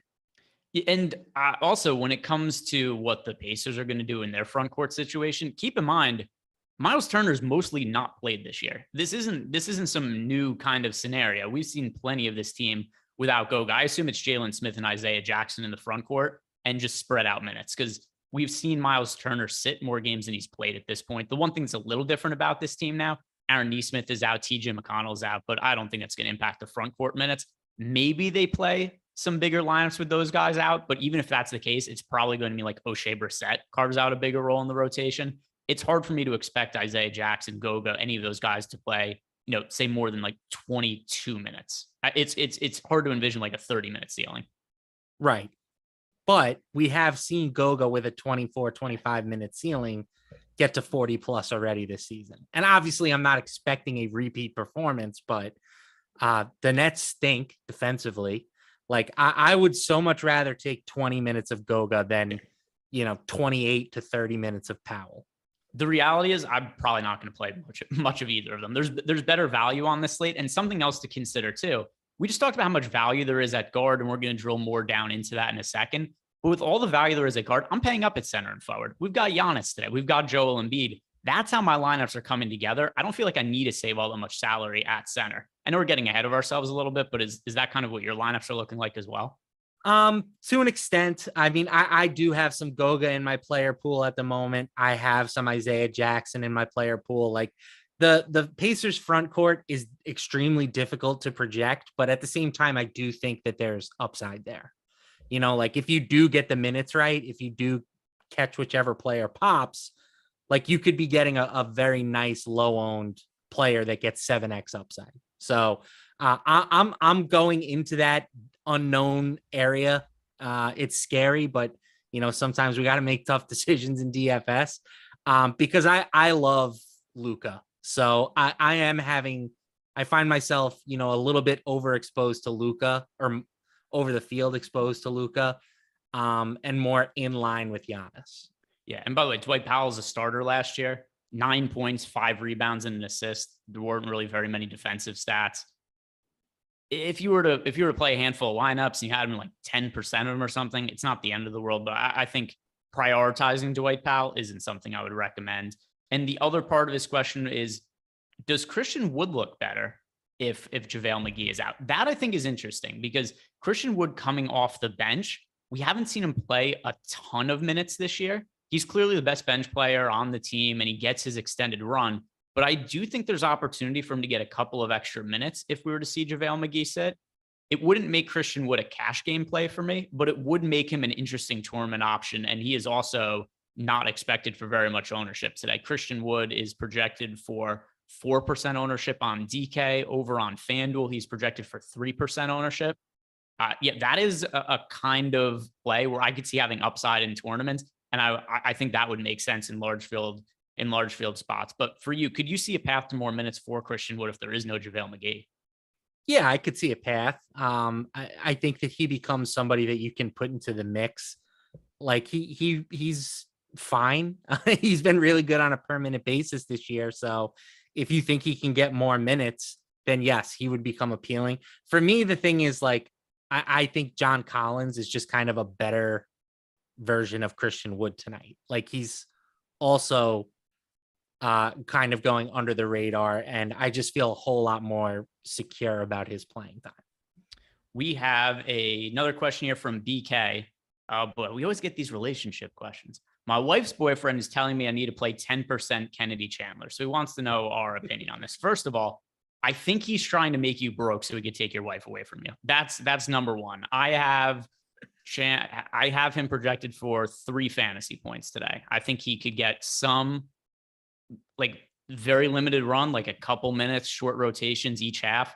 But yeah, I have him for like 2 very short stints, good for a little over 3 fantasy points. Not somebody I'm playing. 10% Kennedy Chandler. I know 10% doesn't seem like a lot. It's a lot when it comes to Kennedy Chandler. I agree. Yeah. BK, I would tell your wife she needs better taste in men. Yeah. Oh, for sure. That's a good point, Matt. BK, your wife is a horrendous choice in men. Like, guys who are into Kennedy Chandler, please. Mr. Money Mags wants to know how many Memphis Utah players is too many, and then he has another part of the question we'll answer next. But I don't think there's an amount that's too many. Like the amount that's too many is the restrictions on DraftKings and FanDuel. It's the best spot for value, and there's a lot of correlation between the players. If you get a lot of exposure to that one game as a game stack and individual lineups, I have no issue with that whatsoever. Yeah, I mean, I wouldn't go like 7 players, but I think 5 is fine. You know, like I haven't created any rules to stop it from happening. So I think that's a good way to look at it. Yeah, let me see if I could find. I have lineups with 7. I didn't set any rules. I don't have any with 8, but just because it didn't come up, not because I tried to prevent it from happening, but I do have lineups that have 7 players from that game. The next part of his question, last man in, Dylan Brooks or Jared Vanderbilt for a DraftKings GPP. All right, so he's asking me a question about my mortal enemy, but let me see my projections, because he's asking about Dylan Brooks or Jordan Vanderbilt. So for me, I'm getting exposure to both of these guys, by the way. Brooks or Vanderbilt. That is, oh my, I have them separated by 1/10 of a fantasy point. So my answer is going a fantasy point. Yeah.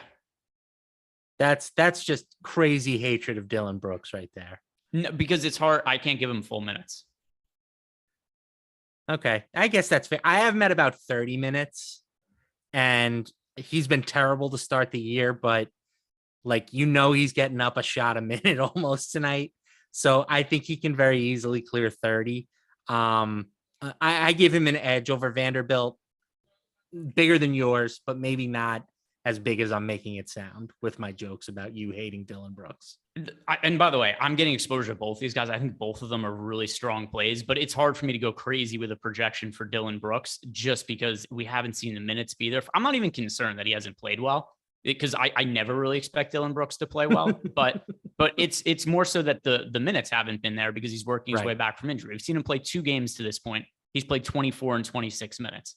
I think, to me, I think he probably plays in the range of 26 to 28 minutes today. And Jared Vanderbilt's also been a really good points per minute fantasy producer. I think both of them are really strong options. I am going to go with whoever is lower owned right now. And which is definitely Vanderbilt. Which is, I'm pretty sure Vanderbilt, yeah. Vanderbilt projected for 17% ownership and Brooks projected for 24.5. So I'll say Vanderbilt, but honestly, both of them are good plays on this slate. And all right, we're caught up on those questions. The next one that we have here is from Nick Murray. He wants to know, do you think Aaron Wiggins, if he starts, could be a good value to be able to get like a Tyrese Halliburton and a Giannis in a lineup? Just as an example of those two together, they then have the other value option. All right, so for me, I've played Aaron Wiggins on some recent slates, but only because there's been no other options that I really wanted to go to. We have a lot of value today, and that makes Aaron Wiggins way less valuable for me on this slate. He's $4,200 on DraftKings. Also, some of the other slates, he was sub 4K, but he's $4,500 on FanDuel, $4,200 on DraftKings. I find him to be unnecessary today when you could play guys like Colin Sexton, who's similarly priced. $600 more, you're getting Colin Sexton as opposed to Aaron Wiggins. For $300 more, you're getting Tyus Jones over on FanDuel. For DraftKings purposes as well, these guys are all priced fairly comparably. I find Wiggins to be pretty unnecessary, even if he's had some okay games as of late. Yeah, it's tough for me to get to Wiggins, especially the fact that he's only shooting guard eligible. Like, he doesn't have the point guard shooting guard or shooting guard small forward. There's literally just one spot. Well, 3 if you include the guard spot and the utility spot. But yeah, I everything you said makes sense. Like, Wiggins is not the same caliber of per minute player as some of these other guys. He's had a couple of fluky games recently, but you know, he had a double-double in one. He shot the ball pretty well in another. I don't see that being a long-term thing. Yeah, no, I think that does totally make sense. By the way, guys, today's show is sponsored by BetMGM. And if you haven't signed up at BetMGM yet, you get $200 basically for free, because all you have to do is sign up by clicking on the link below in the description box. And then when you make an account over at BetMGM, you place a $10 money line bet on any NBA game. It's going to pay out $200 as long as there's a 3 hit in the game. And there's going to be a 3 hit in the game, because there's been a 3 hit in the game in every game in my lifetime. In every game in Matt's lifetime, there's been a 3-pointer hit. In every game in Mike's lifetime, there's been a 3-pointer hit. The only people at this company who've seen a basketball game that did not feature a 3-pointer, EMac and Eric Lindquist, because they're both old as shit and they were around before the 3-pointer.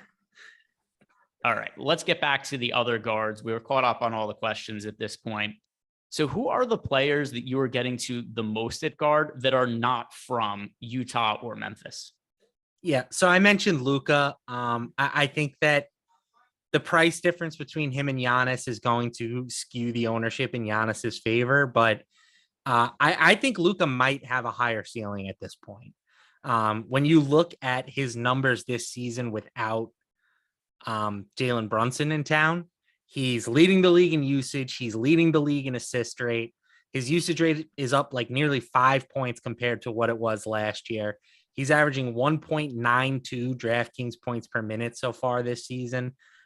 It's just like he's clearly a better fantasy player now than he was last year. So I'm definitely willing to target him at roughly half the projected ownership of Giannis on this slate. I think that his ceiling, he's shown it. It's 80 plus. And if for some reason Giannis doesn't get there, like making that pivot could be something that wins you a GPP. So I love Luka tonight. I also have some Kyrie at 9,500. He's gone off twice recently. Elite matchup versus the Pacers. They've been kind of like a fantasy goldmine to start the year. I have some Tyrese Halliburton, and then kind of Desmond Bane rounding out that sort of high price tier. Yeah. So for me, I am paying up way more frequently at center and forward than I am at guard. So I have more of Giannis and I have more of Embiid than Luka today. Although I have Luka project for more fantasy points than those guys. This is really just coming down to that position, the way the lineups fit together. And by the way, Kevin Durant's another pay up option that I like today. And we'll talk about those guys more when we get to forward. But with all the value at guard, I've just run lineups, and that's what I'm getting to the most of is the pay up options at forward, the pay down options at guard. The one more expensive option I've been getting to more at the guard spot is Tyrese Halliburton. It's just an absurd start to the year for him. It's always terrifying when it comes to the Pacers because are they going to do the right thing? Are they going to randomly sit him in the first half like they did the other day? But the last two games, 38 and 36 minutes for Tyrese Halliburton. If he is going to regularly play 36, 38 minutes, he is just going to wreck a bunch of slates because he is so good. To me, he should be just a favorite at this point to win most improved player of the year. I think anybody who bets futures markets, I don't understand how Halliburton is still 10-1 to win most improved player. It's, to me, the best futures bet that's available on the board right now because he's been really good to start the year, and there's nobody else to cut into his playing time, nobody to cut into his usage. But if those minutes are going to say 36 to 38, I love Halliburton, and it seems like you like him as well. Yeah, of course. I mean, you mentioned it. He's doing a little bit of everything for this Pacers team. He's averaging 1.41 DraftKings points per minute. That trails only Luka, Curry, and Trae Young at guard on this slate. And there are other guys who are more expensive than him, some significantly more expensive. So for sure, that makes him a nice option at 8,300. Yeah, so Halliburton to me, and I think he's underpriced. His price hasn't gone up, and it should have because his fantasy point totals this year, the least amount that he scored the entire year was 42. Every other 50, 42, 42 and a half, 56 and a half, 50.75, just massive fantasy games for him. And the pricing is not really corrected for that yet. As for some of the other guards and value spot we didn't yet talk about, I'm curious what you make of Talen Horton-Tucker today. And well, he actually doesn't have guard eligibility, so we'll talk about him a little bit. I saw him coming up a bunch of my lineups. I thought he was shooting guard and small forward, but just small forward. So we'll hit on him in a second. But as for the other guards that I'm also getting to, do you have any interest today in Tyrese Maxey coming off the massive game that he had yesterday? And this is going to be more DraftKings specific than FanDuel. FanDuel has him way priced up. Yep. Here's what's annoying about Maxey. I think his ownership is going to get inflated because he absolutely went bonkers yesterday. He shot, I think it was 9 of 12 from 3 was his final stat line, but he's just underpriced on DraftKings right now. $5,700 is not really the correct price for him. And despite him going just completely bonkers the last two games, 52 and 65 fantasy points, DraftKings has lowered his salary by 500 after those last two games. So I think Maxey's going to catch some steam because of how well he played the last couple of games, but he should be popular today. He deserves to be popular. It's just a bad salary. But yeah, you kind of have to have some of him. Right now, he's projecting for 22% ownership on DraftKings, which to me seems too low. Like it's not like he saw a huge spike in usage without Joel Embiid. He was just super efficient. And we've seen him, he's going to play, 40 minutes or so or close to it. And he's been really good. He's been right around a fantasy point per minute this season. So even with Embiid back in the lineup, I still think that there's more than enough room in his salary to give us value on this slate. I had one of the most bizarre betting beats yesterday, by the way, because I was in on the line. I was pretty sure that Joel Embiid wasn't going to play yesterday with being a back-to-back scenario. So I bet the Raptors at +1.5, great closing line value. And then I also bet James Harden over 22.5 points. How neither of those came remotely close to winning is just totally baffling to me. Like, how is that even possible yesterday? Harden, a total stinker, and then the Raptors get blown out without Joel Embiid playing. One of the weirder Maxey, beats. bro. Happens to the best of us.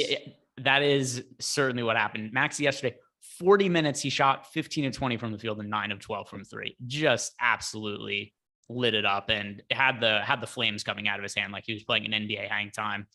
Another guard, I almost don't want to admit this publicly. I think I have a Ben Simmons problem. He's so hard for me to not project decently in this matchup.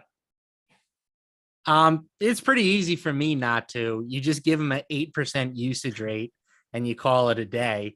Now, in all seriousness, like Ben Simmons, he has to do more offensively, right? Like it just has to happen.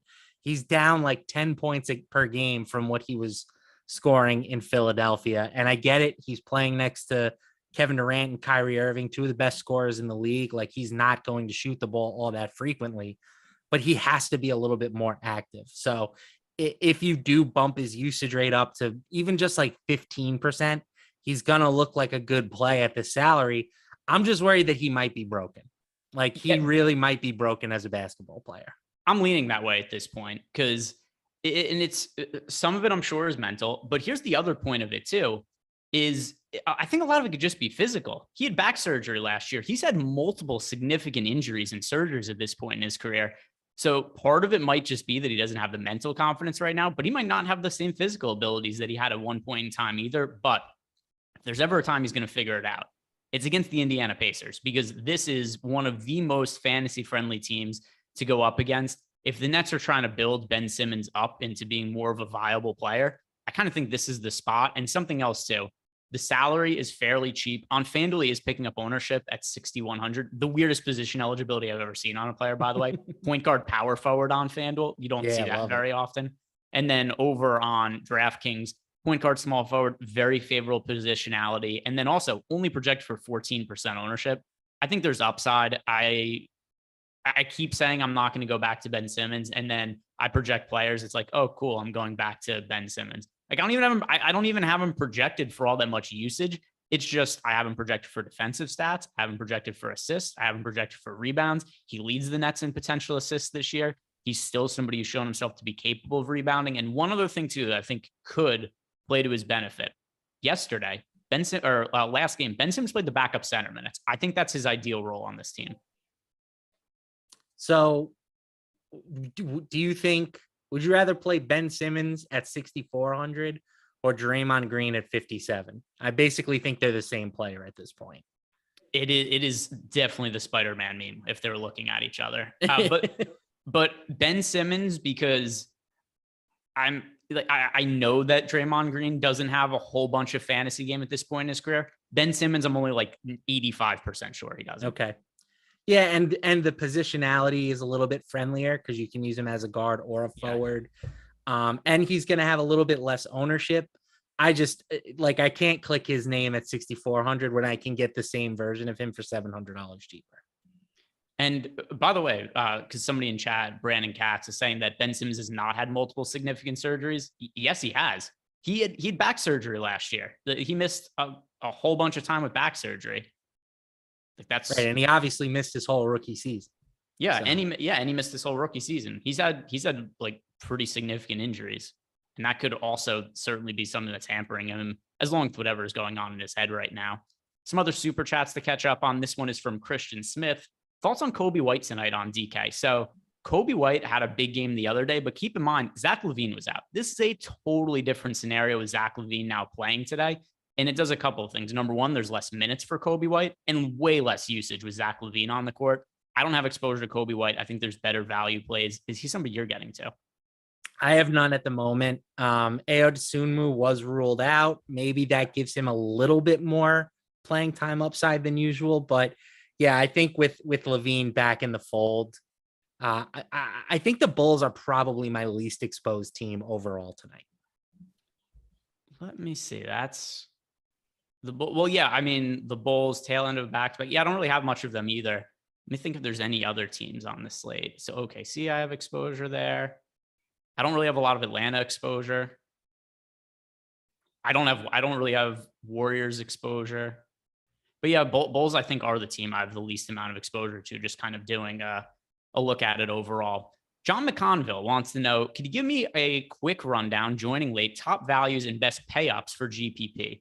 Can you tell me, John, whether you're asking for FanDuel or DraftKings? You don't have to leave another super chat. Just throw it into the YouTube chat, and then I could answer, because or else it does make it a little hard to answer that question. But once again, don't need to leave a super chat. Just throw into the YouTube chat which site you're asking for. Rich C, I know I should know this, but how do I tell Fantasy Cruncher to run back one player from Utah if I have more than 2 Memphis players? So there is no specific way you could do that, but what you can do is make a group and combine some of the players together and make it so that all those players, when they're in the same lineups, get a boost, and that'll just get you to more of those same players. And by the way, Rich, if you have any other questions about Fantasy Cruncher, message me on Twitter or in Discord, wherever, and I can answer that for you. I'm always accessible. Let me see if we have that answer from John. We do not have that yet. Let me go into Discord, because I think there was a couple of questions that came in there. Jets World, playing in the single entry 777 on DK. Last man in, Clarkson or Maxey. That is Maxey for me. Yes, ownership notwithstanding, it's Maxey. And still no answer from, by the way, Brandon Katz saying the rookie year injury was not significant. He missed the entire year. How is it not significant? The old non-significant season-ending injury. The non-significant season-ending injury for a rookie. Okay, he was asking DraftKings. All right, so let's go position by position, and we could just say who our favorite pay up and pay down option is each position. I think that's a good way to do this. So point guard for me on DK, my favorite spend down option is Tyus Jones. My favorite pay up option is Tyrese Halliburton. How about for you? I would say agreed on Tyus Jones. I have tons of Tyrese as well, but I have a little bit more of Luka. So I think you can't go wrong with either of them. Shooting guard, my favorite pay down option is Colin Sexton. My favorite pay up option is Desmond Bane. I agree on Desmond Bane. I have a little bit more Dylan Brooks than Colin Sexton. Small forward, my favorite pay down option is Talen Horton-Tucker. I think that he has potential to play extended minutes tonight. My confidence level in that is not super high, but I do think that that's something that makes sense. My favorite pay up option at small forward is Kevin Durant. Yeah, it's hard to get away from Talen Horton-Tucker at his current price tag. I don't have a ton of Durant. I'm leaning more into that like 6K-ish type range, like Gordon Hayward, Lowry, Markkanen. I would say those are the pay up options for me. Power forward, this is easy. Pay up option, Giannis. Pay down option for me is Jared Vanderbilt. Yes, I agree. Center, my favorite pay up option is Embiid. Pay down option for me is also Vanderbilt. I don't really have that many, like Embiid and Giannis both have center eligibility. I don't have that many super cheap centers, but so Vanderbilt for power forward and center for me. The one guy I will add in is John Collins. I love John Collins tonight. I saw somebody on in the YouTube chat say, don't play him because he can't shoot right now. I don't know what in the game log really backs that up. He was 9 for 14 2 games ago. Like, he's been playing really well. He didn't get the minutes in their last game because it was a 25-point win. So I think he returns to his normal minutes tonight, and he's been averaging 1.12 DraftKings points per minute. In my eyes, he's way too cheap at 6,600. Yeah, I see that as well. I think that makes sense. Let's get to some more of these super chats. And the next one is from Stewie Griffin. If Conchar misses anyway, Lofton gets 16 to 20 minutes. Doubtful. I would not be playing Lofton today. Yep, agreed. And by the way, we've seen Conchar miss games. And keep in mind, we saw Conchar miss games also when Dylan Brooks was out and limited. I don't see that for Lofton. I think people get too invested in some of the summer league games and some of the preseason and just see somebody play well against other backups and think like, oh, okay, that's just this guy's really good. You have to temper expectations. So Lofton, I think it's unlikely. Dollar super chat from Uncle June. Did you ever watch Sopranos? Of course. All right. So Uncle June from the grave left us a $1 super chat. Thank you, Uncle June. Caught up on super chats now and caught up on Discord as well. Are there any other guards that you are heavily exposed to that we didn't talk about? I think we've kind of run the gamut at this point. The only player I'll mention, we haven't really talked about Buddy Hield. He's kind of catching some ownership. The thing with Buddy Hield is, you're getting almost nothing from him in the peripheral categories. So it's whether or not you want to roll the dice on how he's going to shoot the ball that evening. I will say that in a game that's expected to be high scoring against Brooklyn, a team that has played no defense to start the year, I think Buddy Hield is pretty reasonable at 5,500. He's somebody that I have in my lineups, kind of, again, in that same tier as Tyrese Maxey, Dylan Brooks. I think Maxey and Brooks are better plays than him. But yes, like Buddy Hield is kind of the only other guy that's catching somewhat significant ownership for me. All right, so let's move on over to the forwards. And like I said before, this is the position where I'm really paying up the most. With all the value that we have at guard, I'm paying up for Kevin Durant, paying up for Giannis. At center also, like I said before, I'm getting to Joel Embiid. Now for you at forward, if you were paying up for one guy, is Giannis your guy there, or is there somebody else maybe in more of the mid-range you like as a pseudo pay-up option at forward? Yeah, I mean, the thing for me is, I obviously you have to love Giannis. Giannis is the best fantasy player in the league. He's averaging 1.87 DraftKings points per minute this season. If anything, he's been, like a little bit better than I think he has been in the past, just because the team is without Chris Middleton. Like, we've seen him post a 40% usage rate now in 2 of his last 3 games. We know the rebounds are there. He can do everything. Like, the question is just which one of him or Luka goes off tonight. And it's hard to know the answer to that on a nightly basis. Like, it could be both. Probably, if we're being honest. That's where the answer is more often than not both. Right. So I definitely have a ton of Giannis. The thing for me is, though, again, I really like John Collins tonight. Someone in the chat here saying he's 0 for 9 from 3-point range in his last 3 games. I don't really care about that. I don't care how he scores fantasy points. I just want him to do it. And he's been doing it. So I'm going to continue to ride that train.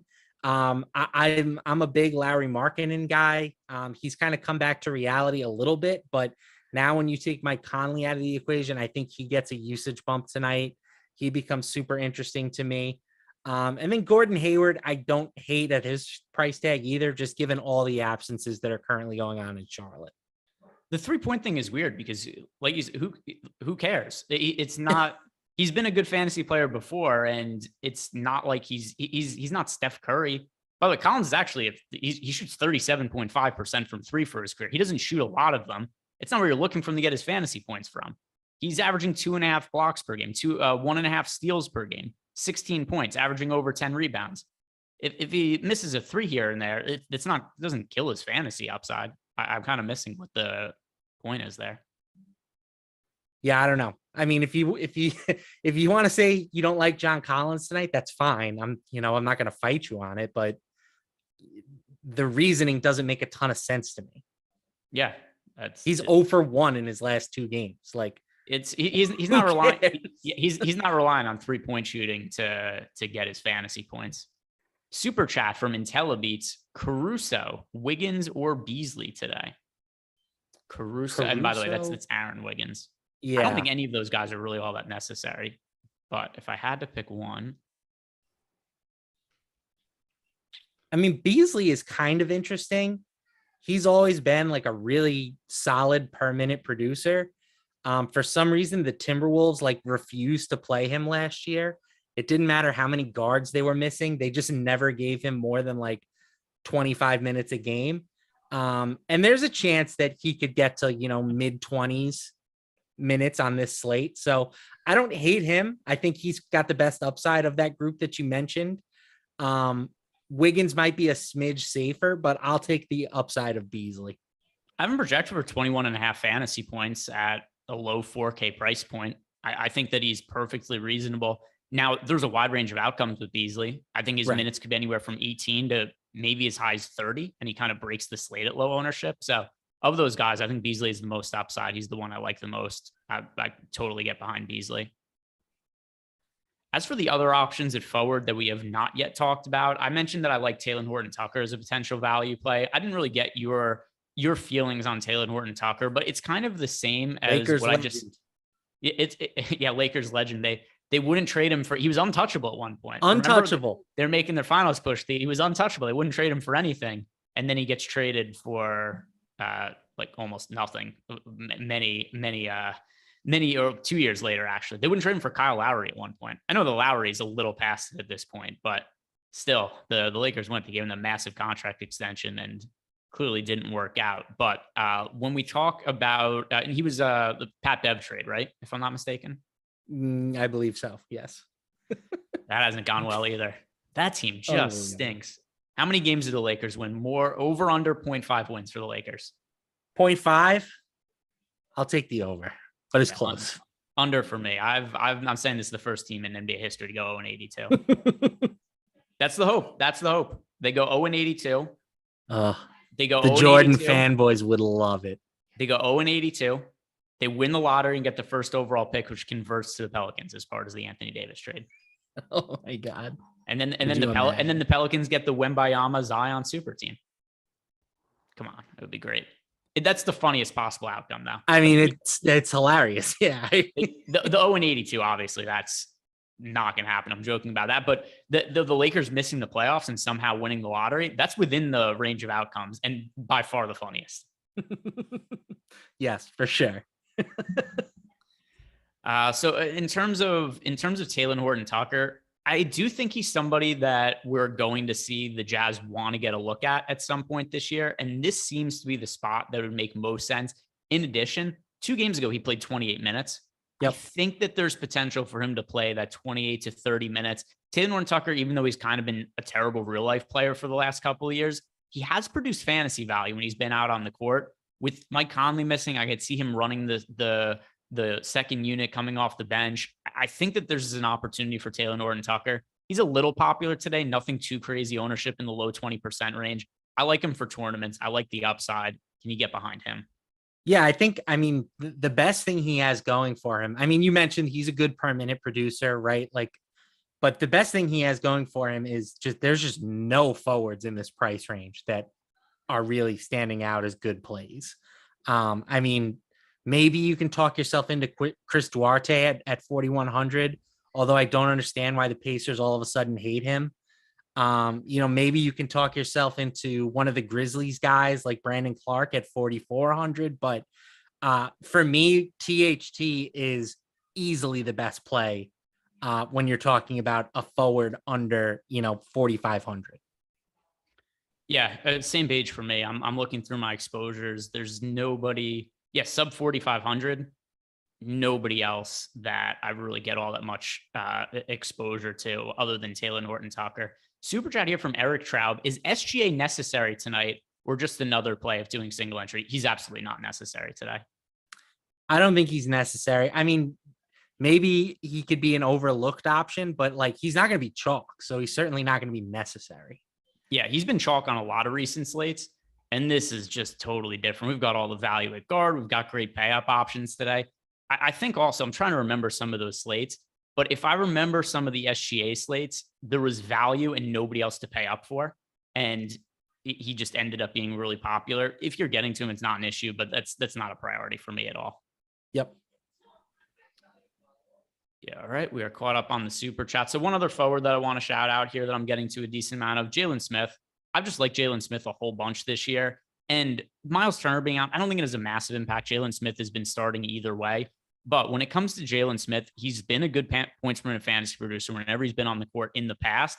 And there is maybe opportunity for a little more rebounding upside without Miles Turner. But once again, not really all that significant. What is most important to me about Jalen Smith, the minutes aren't really being yanked around with him as much right now. 31 minutes last game, 29 the game before. There was really weird rotations in the Pacers front court to open up the year. Seems to not be the case. Are you getting to Jalen Smith? Yeah, he's kind of the one constant in their front court so far this season. I feel pretty good about him tonight at 5,400. You mentioned it, like he is just hyper productive when he's on the court. He was 1.14 DraftKings points per minute last year. He's up to 1.23 this season. You can pencil him in for like 30 minutes. It's hard to dislike that kind of player at 5,400. The bigger question to me is, can we get any other value out of this Pacers front court situation? We talked a little bit about Goga. You were kind of saying it sounded like you don't have any of him. I said I preferred Goga to Dwight Powell, but didn't think either of them were like great plays. Okay.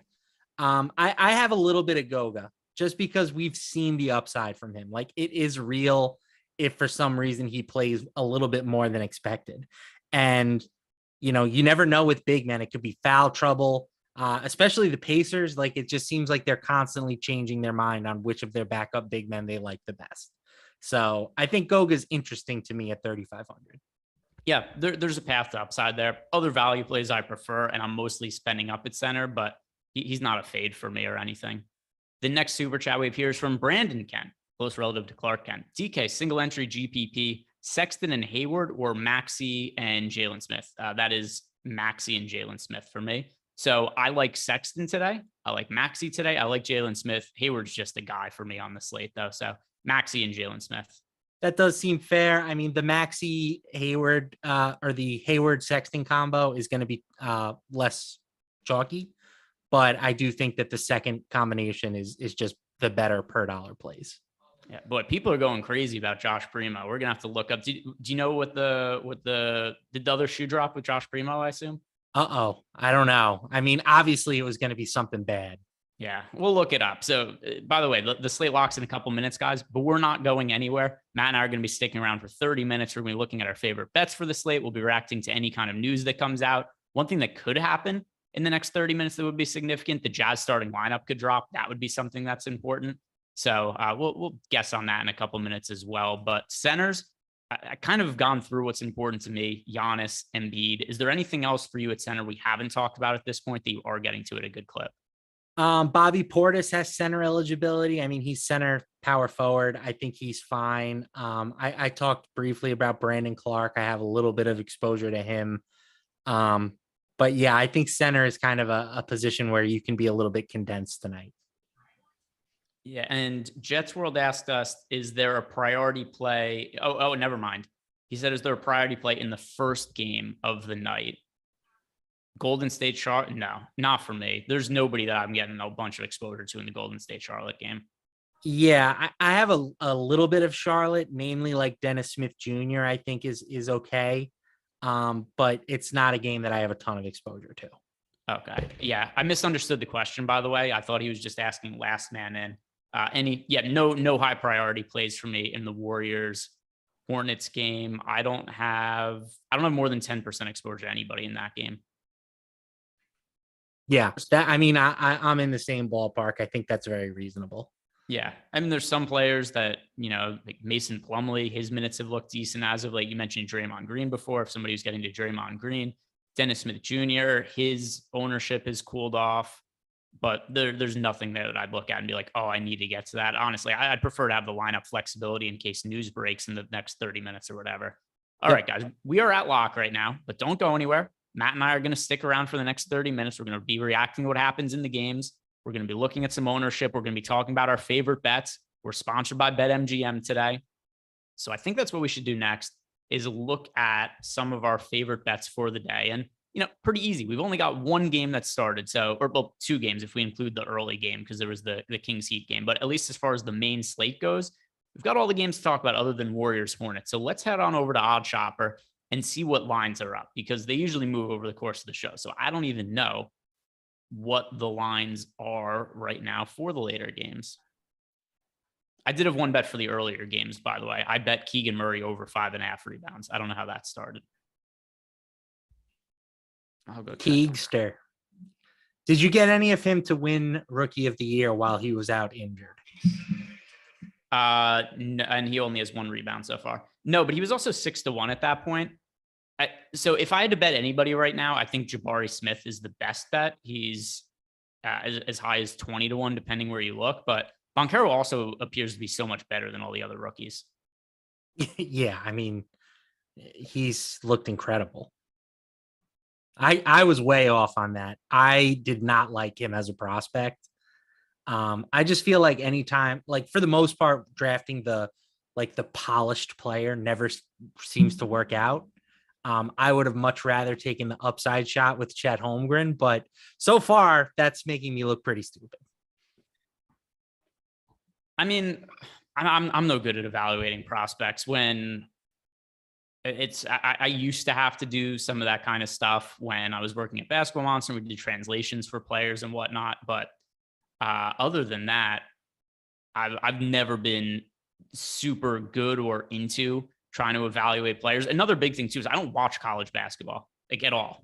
And I don't enjoy it, but that's also not really even part of the big. I just have so much. I do so much content for other sports. At a certain point, I just can't watch everything. So college basketball is not something I'm massively into. Also, just makes it hard for me. It's boring. I'll say it. College basketball is just a worse version of professional basketball. Yeah, it's not for me. I think part of it too is I went to a smaller school. I know that you also didn't go to a big school. Maybe I would feel differently. Like my sister goes to Ohio State. She loves college sports. Maybe that would change my opinion if I was in that kind of atmosphere. I went to Elon in North Carolina. It was Division I AA football. Right. We had one player who went to the NFL who was at my school when I was there, and he actually stole my friend's entire season or disc collection of Entourage. Just went into their apartment and took it one day and left with it. Like, it's mine now. Awesome. Yeah. He ended up being in the NFL for very long because in college, he wasn't somebody who worked out a lot. He was just a naturally really good athlete. And I'm fairly sure he showed up to his combine hungover and just didn't really he just didn't really give a shit. So it never panned out. I think he ended up in the Arena Football League. All right, let's look up this Joshua Primo thing. Oh, no. Yeah, it sounds like chat saying he's exposing himself. The Spurs release of Joshua Primo is due to multiple alleged instances of Primo exposing himself to women, per Ramona Shelburne and Woj. That'll do it. Yep. Related, Joshua Primo was the youngest player drafted in the 2021 draft. Those things are kind of correlated, right? A smidge. It's so weird now because it seems like every player comes into the league and they're just so polished. Like they've been groomed for it their whole lives. Like Jason Tatum came in at what? He was 18, 19. And he sounded like a 30-year-old veteran at that point. Like it's just weird when you got guys that are still kids. But I think about myself. Like if I was 19 years old and you gave me millions of dollars, I would have gotten in so much trouble. So let me think. I'm trying to. It's hard for me to, because I don't know. I didn't have millions of dollars when I was at that age. I'm sure. Believe me, I got into plenty of trouble without money. Yeah, that's fair. And then you just have access to more things. So Joshua Primo. Yeah, I wonder what the road to redemption is for him now. Is his NBA career just done? Because one thing that does kind of suck is, let's say he got drafted when he was 22 as opposed to 19. Would he have been more mature and been able to handle those situations differently? Who knows? But could be the end of the line, especially because he wasn't particularly panning out or great on the court. Let's get to some bets now. What is on the board that stands out to you right now? Because we've got the first game locked, but still plenty of other games to talk about in the 7:30 and later time slot. Anything that is standing out to you as a really good bet for the later on games? Yeah, I'm taking all the Luka overs. I'm taking all the Luka overs. We have his rebound prop projected as the most profitable on Odd Shopper. You can grab Luka at over 8.5 boards at -105. But I don't mind taking the over on basically everything associated with Luka at this point. Like I mentioned during the show, I just think he's reached that kind of like he's the Nikola Jokic of the Mavericks at this point. He's going to have to lead the team in points, rebounds, and assists basically every night. That's kind of what they're going to need to get from him, given what he's working with around him. So Luka is over under for points, 31.5. So which is it? What about the points plus rebounds plus assists then? Yeah, that's at 48.5. I mean, he had like well over 60 in that department in his last game. So I have no problem with the over on that. Those are the numbers that if I have a lean on a player, I feel have the most safety, just because there's multiple avenues to get there. Yeah. If you're just betting the rebounds, like, all right, well, Luka could go out and have, 30 points, 9 assists, and 7 rebounds, something like a great game. I do think the points plus rebounds plus assists, those are actually usually, if a player gets ruled out, those are the first markets I'll go to look at. So let's just say, not saying this is going to be the case, but in the later games today, we have OKC playing Dallas. Like, let's say SGA was going to get ruled out and I was looking to bet a Lou Dort prop. I would look at points plus rebounds plus assists first. It's just the one that I think I feel the best about, just quick instant reaction, knowing that's something that's going to have value. So, but yeah, and I think that makes a ton of sense. Let me read you Luka's numbers this year. I know you don't necessarily need to hear them, but he had, just trying to do some quick math in my head, 66 PRA in his last game, 55 2 games ago. He had 49 against the Grizzlies in less than 30 minutes, and he had 50 against the Suns in the first game of the year. Like, this number seems terrible. It's definitely low based on what he's done so far. All right, so I'm looking through the numbers here. I love Desmond Bane. He's in a great spot tonight without Ja Morant. 4.5 is an over-under for threes. Feels very aggressive, though. Mm-hmm. What has he done so far for three-pointers this year? I just can't believe that the expectation would be more often than not he hits 5 threes. I know he's hit triples. Dude, he's hit 14 in the last couple of games. That's tremendous. But am I really to believe that he hits 5 more often than not in this spot? That's right where he's averaging this year, 4.4. Last year's probably a better indication. So last year, full season, he averaged 3 threes per game. He's definitely one of the better shooters in the league, one of the better high volume shooters. I'm taking a look at the under 4.5 threes for Desmond Bane. That's just so close to a ceiling number. Yeah, I think that makes a ton of sense when you consider his 3-point volume of late. Like, he has 19 attempts in his last 2 games combined. If you're going to take or average like around 10 3-pointers a game, you're going to have to hit 5. That's 50%. You don't need to be a mathematician to do those numbers in your head. Like, you can be the best 3-point shooter in the league. You're not making 50% of your triples unless you're just a pure spot up wide open guy, which Desmond Bane is not. This is actually a really insane number. But what is Steph Curry's 3-point line typically at? Let me look. Steph Curry tonight. So Steph Curry, what would you guess Steph Curry's 3-point over under is today? I would say it's similar. I would say probably also 4.5 would be my guess. Well, bad timing because I opened it up. The game officially locked at 7:10. So as soon as I opened up the props for the game, the line came down. So I didn't get to see. Too bad. I would have liked to have seen that for comparison's sake. Maybe there's still, yeah, because the game lock is down on Odd Shopper as well. I would have been interested to see that for comparison's sake, but almost certainly Desmond Bane is a higher 3-point prop than Steph Curry today. And that's pretty crazy. Super chat from Ryan Nelson. EMac prefers exposing himself under the bridge. Quote from me. Not a direct quote, but by the way, that's just a fact, right? That's something that's really happened. That's part of EMac's past. And he's going to have to deal with that when he runs for president and that starts to come out in the public. It's true. You're going to need to run a good schmear campaign against your whoever you're facing off with, EMac. That's a tough one to overcome. Listen, we've all done worse things for a nickel though. Miami Mike super chat.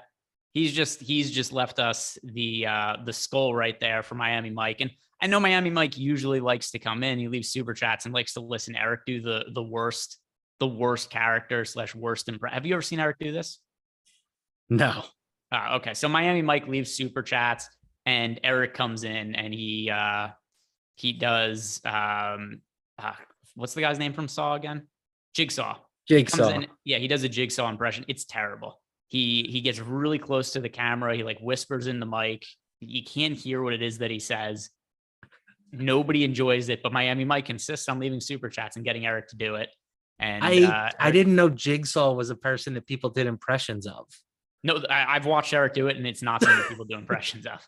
It doesn't. It never plays well. But that's kind of what makes it funny, also. I can give him an impression. I'm not going Jigsaw. I get why. I mean, it's his picture, but can I interest you in like some Austin Powers, Miami Mike? Throw somebody out there, and I'll tell you if I can do it or not. Well, it seems like you want to do Austin Powers because you brought it up. I mean, more of a Dr. Evil. Oh, okay. So it wasn't Austin Powers, but it was Dr. We do Evil. not gnaw on our kitty. There we you just go. love him. Broke him. Miami Mike. There you go. So a little bit different. Now Miami Mike knows that we could make Matt into our jukebox when Eric isn't around. I think Tom Spalding saying, just say Eric is annoying. Let's see what is happening with these. Somebody saying Duarte in the starting lineup. Starting lineup for the Indiana Pacers is, it's the same starting lineup they had. Oh no, I guess so. It's Halliburton, Hield, Duarte, Jalen Smith, Isaiah Jackson. So Duarte started to begin the year, if I remember correctly. I'm pulling up their starting lineups of late. But from the beginning of the year, all right, so Duarte started the first. Here's why it's going to be hard for this to mean anything. Duarte's made 2 starts this year. In those starts, he played 19 minutes and scored 8 fantasy points and played 17 minutes and scored 10 fantasy points. Okay. I still think it's good for him, obviously. Like, it's good for him to be in the starting lineup. It's probably a bad thing for everybody else, like replacing Neesmith, who's like a pretty low usage guy, with Duarte. That might hurt the production for some of the other dudes on that team. But we were looking for like a value guard to put in that THT range. I think Duarte, as a member of the starting unit, probably becomes that. It's $4,100. I mean, realistically, how many minutes are we getting from as a low owned play in a game that starts in 16 minutes? Yeah, I could back him for GPP purposes. And yeah, TJ McConnell is also out. There's some, I think you could make a case for there being some upside there. It is definitely not safe though. Like I just read off, he's made other starts this year and it hasn't gone well. Not safe, confirmed. But taking THT off the table, like, I would so much rather play Duarte than Aaron Wiggins at 4,200. I'd rather play Duarte than Malik Beasley now. I'd rather play him than John Concher if Concher suits up. Like, I think that it's definitely a boost. It's something that I'm going to get some of him into my lineups in the next few minutes. Yeah, I think some exposure is reasonable, but I'm not going to, this isn't a situation where like, I have to go jam Duarte. Right. Okay. That's fair. Realistically, I think he plays mid-20s minutes and he's less than a fantasy point per minute guy. Yes. Yeah, I think we're on the same page with that. Have any of these games tipped off yet? Actually, a reasonable question by Anthony as well. And we could do some guesses for this. We don't have the starting lineup yet for the Utah Jazz. What do you assume their starting five is going to be today? Utah Jazz starting five. Clarkson for sure. Yes. Kelly O. Markkanen. Vanderbilt. So we're just trying to figure out who starts in place of. We're trying to figure out who starts in place of Conley. It's probably Colin Sexton. I would put it at 75% Colin Sexton. You know what? Make it 80% Colin Sexton, 20% Malik Beasley. I think 0% Taylor Horton Tucker. I wouldn't say 0%, but I'd say it's low probability that THT ends up starting. By far, the most likely is Sexton. And if that happens, I think we could feel better about his minutes being on the rise. If Sexton doesn't start, then it's a pretty clear indication that Utah just really wants to limit his minutes right now. Yeah, we didn't mention Nickeil Alexander-Walker at all. If that guy gets on the floor, you never know what's going to happen with him. If you wanted to have 5% exposure or so to Nickeil Alexander-Walker, I would never say it's a bad idea. The guy is just like we joke a lot about players who have never met a shot that they didn't like. He is clearly in that class of players. He's averaged 1.54 DraftKings points per minute so far this season. Like if he plays 5 minutes, he could very realistically get to double-digit fantasy points. So I don't mind if you wanted to just sprinkle him in. Yeah, no, I think that does make a little bit of sense. And now also, by the way, because we got the Christian Smith said the Curry 3 points prop was 3.5. So Curry had an over-under of 3.5 threes and Desmond Bane up to 4.5. Come on, a little much. Let's get back to looking at some bets to put some money on for the later games. Also, once again, shout out to BetMGM. They're sponsoring our show today. If you guys aren't signed up there yet, the deal isn't going to be around for that much longer. It's hard to know the exact time because usually these deals we have with BetMGM, they come and go. They don't give us exact timelines for when these deals are going to end, but it's going to end before too long. And when you sign up, you click on the link below, you place a $10 bet on any NBA money line. And as long as there's a 3-pointer hit in that game, it pays out $200. Let's get back to looking at some of the bets. And I have one that I placed earlier today that I want to know what your feel is on. And it's also a BetMGM line. Okay. SGA's over under for rebounds is 5.5 today. That seems very high to me. SGA is averaging right around 4.5 rebounds per game this year. He has been at 5 or less in all but one game. And even last year when he was playing extended minutes, he was averaging under that. And there's a little bit of blowout risk in this game. So as is, I think the line is too high. And we also get the out where if the game ends up being a blowout, he could just end up not playing the fourth quarter. So SGA 5.5 rebounds. We've been projected for a little over 4 today. Seems a little high to me. I think he's way more likely to get to 5 than he is for 6+. It's a great call. Yeah, I like that a lot. I think that 5 is probably like this line probably should be 4.5. So yeah, I love that bet. That's a great call. Anything else? I'll throw out. Okay, yeah, go ahead. We were talking. I mean, we kind of just ran through the whole Jazz situation. Colin Sexton's points prop is set at 19.5. That feels aggressive to me. Given that I don't think he's going to see like 30 minutes in this game. I also don't think he's going to see the same usage rate if he does enter the starting lineup. Like Sexton has been a guy who has been posting like a 30% usage rate off the bench. I don't know if he can do that when he's playing next to Jordan Clarkson and Larry Markkanen.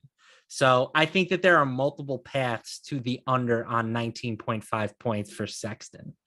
So I'll throw that one out there as well. Yeah. And I would say this, though. I don't think we have to bet it now. Like, I don't think that number is going anywhere. I would wait to see the starting lineup and any news on his minutes. Like, if he comes off the bench, that's an instant bet, the under there. Instant bet. But yeah. I would be wary of it if we find out he's starting with no restriction. I guess I just don't see that as a possible. There we go. Colin Sexton will start for the resting Mike Conley on Saturday. Okay. But again, will start with no restriction is a huge difference. Yeah, I'm going to be paying attention to these Jazz beat reporters and see if we get any more news on any kind of minutes restriction. If Colin Sexton starts with no restriction, we should have 100% ownership of him tonight. How much time do we have? That game starts in 40 minutes, right? That game is at, yes, I believe it's at 8 o'clock. Oh, no, never mind. An hour. Nope, 9 o'clock. 9 o'clock. Hour and 40 minutes. So we've got some time. Stay glued to the beat reporters, guys, because I do think we're going to get some kind of word on how many minutes Colin Sexton plays. I have a feeling he's going to play now. I have a feeling he's going to play around 30 today. Bean Dude says, I once started a high school game and played 4 minutes. I like He that. was, An efficient 4 minutes, Bean Dude? Did they have to pull you out because you were making the rest of the team look bad? He was the Aaron Neesmith of his high school basketball team. Who are the other like token starters in the NBA right now? Oh, KZ Okpala. Remember the Kings for some reason were starting Okpala instead of Keegan Murray, and now they're starting Keegan Murray over Okpala, and Okpala is just out of the rotation. Yeah, I would say whoever is starting at center for the Rockets on a given night, although they finally did make the switch to Şengün yesterday, but be it Bruno Fernando or whoever else, like that's a token start. By the way, Charlotte Hornets up 18-13 early on the Golden State Warriors. So it's PJ Washington. PJ Washington has started with 9 points in the first 6 minutes of the game. PJ Washington. I guarantee he's not in any of my lineups today. Not that I think he's going to be necessary. I mean, if he's going to score 1.5 real life NBA points per minute, then I guess he will be, but he'll probably cool off a little bit. Gordon Hayward, not a bad start for him either. No. 6 points, a board, and an assist. You'll take that in the first quarter. Gordon Hayward have you seen this Heat score? Yes, it is very one-sided. They're getting wrecked by the Kings. Wrecked? Did not see that coming. Bam Adebayo has been pretty underwhelming this year. He most certainly has been. I am very disappointed. I am a big Bam guy. One of my first big sports cards that I ever pulled myself was I had a 1-of-1 Bam Adebayo rookie card. And I ended up selling it for, did I sell that one?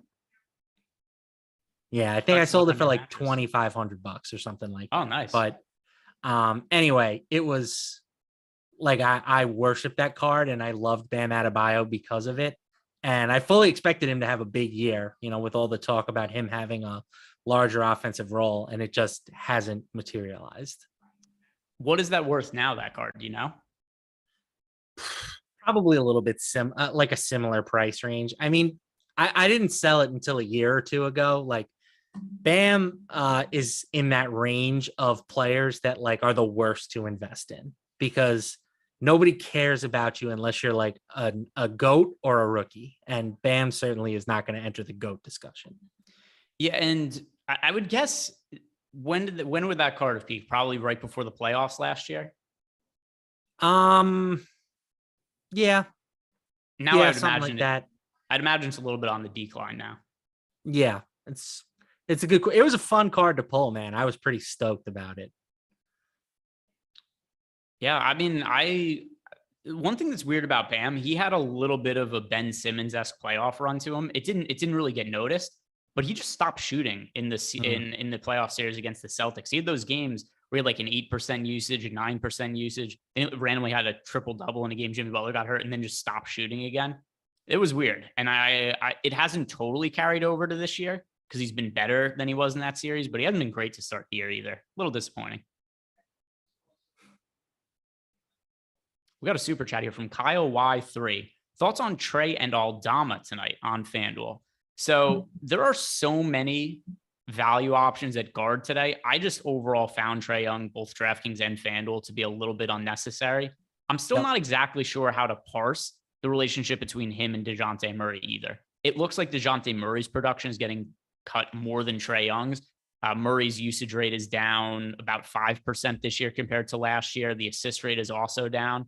Yep. There was a point in time Trae Young was like $8,700 on FanDuel, and that was ridiculous. Now that he's priced appropriately, not really somebody I'm getting to. And then Aldama also, he's going to take a haircut with Dylan Brooks back in the picture. So Trae Young, Santi Aldama, neither of them were really guys for me today. How about for you? I had a little bit of Santi, maybe like 5-10%, something like that, just because the Grizz have the potential to be, really thin if Contra doesn't shoot up. But that's about it. No Trae Young for me. It was just there are too many expensive guards. Like, it's kind of the same thing as Steph Curry. I didn't end up with any Steph tonight. Or James Harden for that matter. Like, I just kind of had to trim down this price range, and none of them made the cut. Super chat from Goody. He wants to know, sorry if I missed this, but who gets more run today, Batadze or Taylor? Best guess. I will guess Batadze. Yes. Terry Taylor's weird because there's some players in the NBA, Chetty Osman being another one. If they start, they play a bunch of minutes and they come off the bench and they kind of fall out of the rotation. Not that Taylor falls out of the rotation altogether, but it's weird with, like, we need to start him. And then, well, we're going to hardly play him. But Batadze, when they're both coming off the bench, seems to be a higher priority. Jets World in the Discord chat is asking us, how does Sexton starting affect his optimal rate now? I was assuming he was going to start. What is actually going to really matter for Sexton is what is his minutes restriction? Because starting, not starting, it's kind of hard to say. To be honest, if he's limited, coming off the bench is better than starting. I think he's going to see his minutes restriction go up today, though. It should go up. The question is just how much, right? Yeah. You said 30. I'll take the under on 30 minutes. But he's priced at a point where he doesn't necessarily even need to play 30 minutes. So I think he's a strong play. Again, we kind of talked about it. He's not catching as much ownership as I kind of expected him to, partially because of Tyus Jones. But if there's a report that he's going to play with no minutes restriction, I will get him into every one of my remaining lineups where I possibly can. Got another super chat here. This one is from Christian Smith. Sexton or Tyus Jones tonight in a DK GPP? I still prefer Tyus Jones to Sexton, but both of them are good options. But for you, Matt, Tyus Jones or Colin Sexton? I have more Tyus at the moment. I think he's safer. And we got news here officially. Dwight Powell will start in place of JaVale McGee today. So JaVale McGee, he's being held out for rest / just general injury maintenance. This is 3 games and 4 nights for the Dallas Mavericks. We talked a little bit about Dwight Powell up at the top of the show because we got some questions about it. So we could circle back on that. For me, Dwight Powell started a bunch last year and just didn't really matter all that much for fantasy purposes. If you had him in a couple lineups, it's not the end of the world. I can't prioritize Dwight Powell, though, even though he's starting last year. 9 points, 5 rebounds, and an assist per game as a starter. The minutes weren't overwhelming. What do you make of Dwight Powell? And is there anybody else you think that benefits from the Dallas Mavericks with there being no JaVale McGee? Right. So JaVale McGee has played 14, 13, 12, and 12 minutes this season. You know what? He's the bean dude of the Mavericks. Yeah. And JaVale McGee is good enough that he can take advantage of that typically at his price tag. Like, he is very active when he's on the court. Dwight Powell is not. And if you think it's just a 1-for-1 swap where Powell is going to play McGee's minutes, I have no interest in him even at the minimum. And I don't see why it wouldn't be a 1-for-1 swap. He's not cutting into the playing time of Christian Wood. So yeah, for me, it's a pass. I hope other people play him. I won't be doing it. I think that is a totally reasonable way to look at it. The minutes we were giving to JaVale McGee before, they just go right to Dwight Powell. And it's probably not enough for Powell to be relevant because McGee, like you said, 12 minutes, 13 minutes, 14 minutes. That's been his playing. His playing time has incrementally gone down by seconds in each game this year. Like very, very slightly, but they're giving him like 20 seconds less each game. But either way, we're replacing 12 to 13 minutes here. It probably goes directly to Dwight Powell. Dwight Powell, a guy who's averaging a little less than a fantasy point per minute for last year, and it hasn't really played this year. I don't think that Dwight Powell is somebody who is going to all of a sudden just pop off. And we are caught up on super chats. Matt, this brings us to the end of the show. I always like hanging out with you on Saturday nights. Any final thoughts for the people before we head out? Yeah, go Luka Doncic. I'm banking on a big Luka night. My New York came out when I said that. Yeah, you did. I was about to say that. All of a sudden, Luka Doncic, baby.